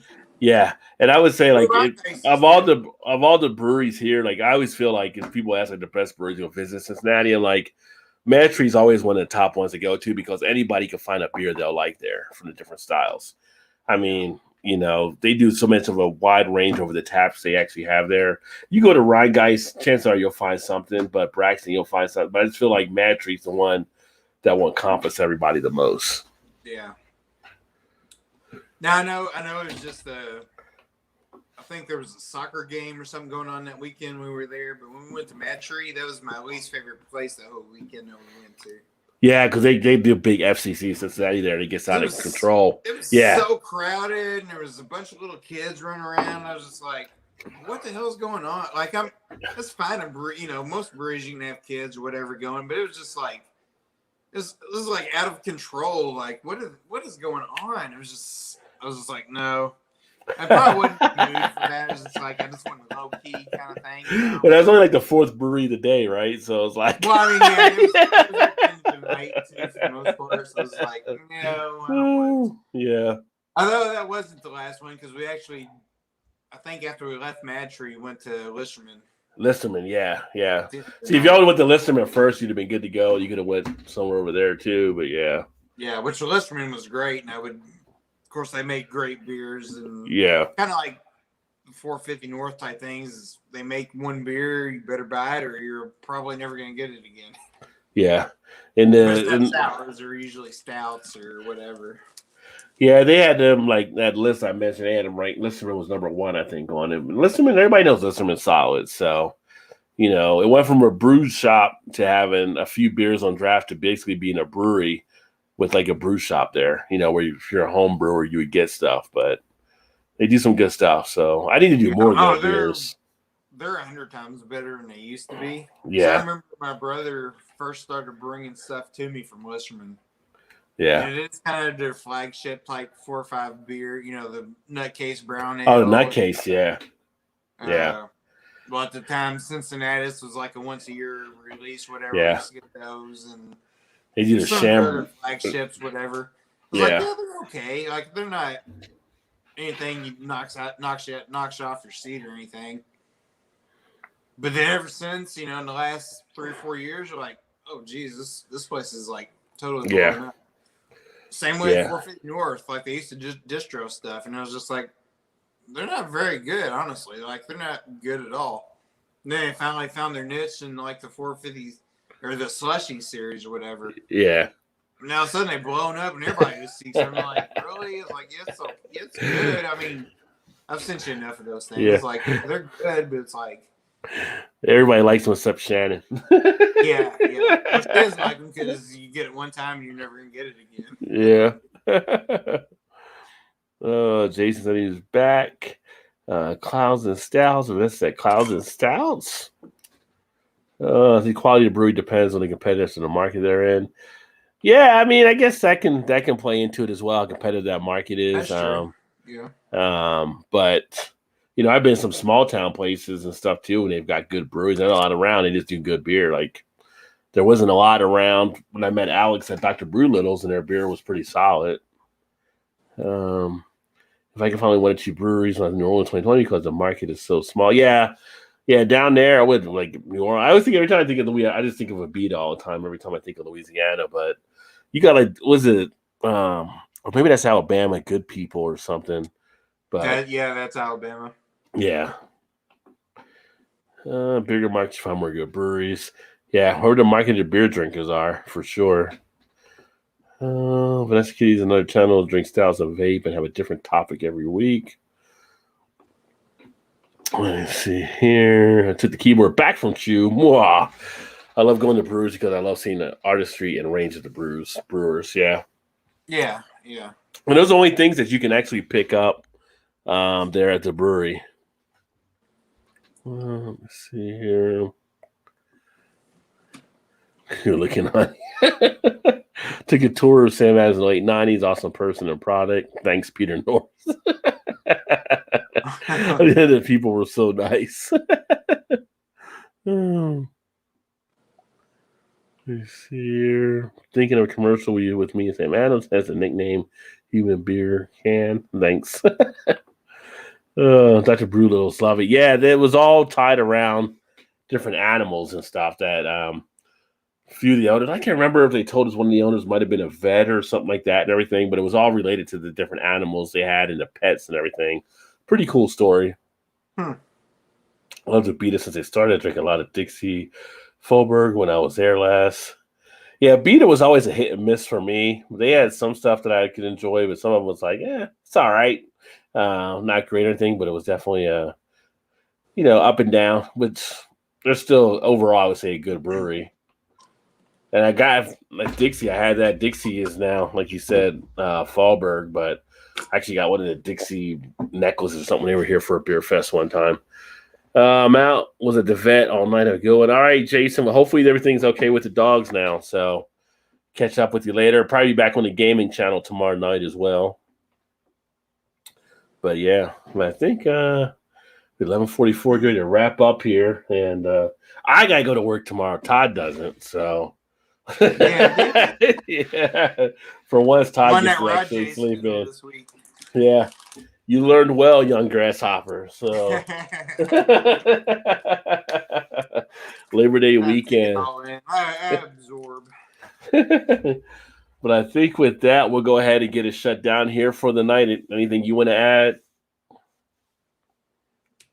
I have no idea. Now he's out of words, people. Yeah, work. What's that? Yeah, something to pay the bills. But right. thanks for everybody that hung out tonight. Always appreciate you. So you had a couple beers here, and Always. make sure if you're new, subscribe, hit the alarm bell. That way, if I do this open panel this weekend, if people want to join, we'll have that there. Oh, sorry to hear that, Jason. You have to let me know what actually happened there with the dogs there. That sucks. Oh, yeah, that does suck. Night imperfectly as well, but always a great time. And that being said, we'll go ahead and sign off. And again, every Thursday about 8:45 we do this, and then y'all have a great Friday Eve for the rest of the night, unless you're already in a Friday, and a great Friday. And if you're here in the States, great Labor Day weekend. Sorry, Gilbert, I don't think you have Labor Day in Canada, but that's kind of where we're at. Cheers, everybody. Be safe.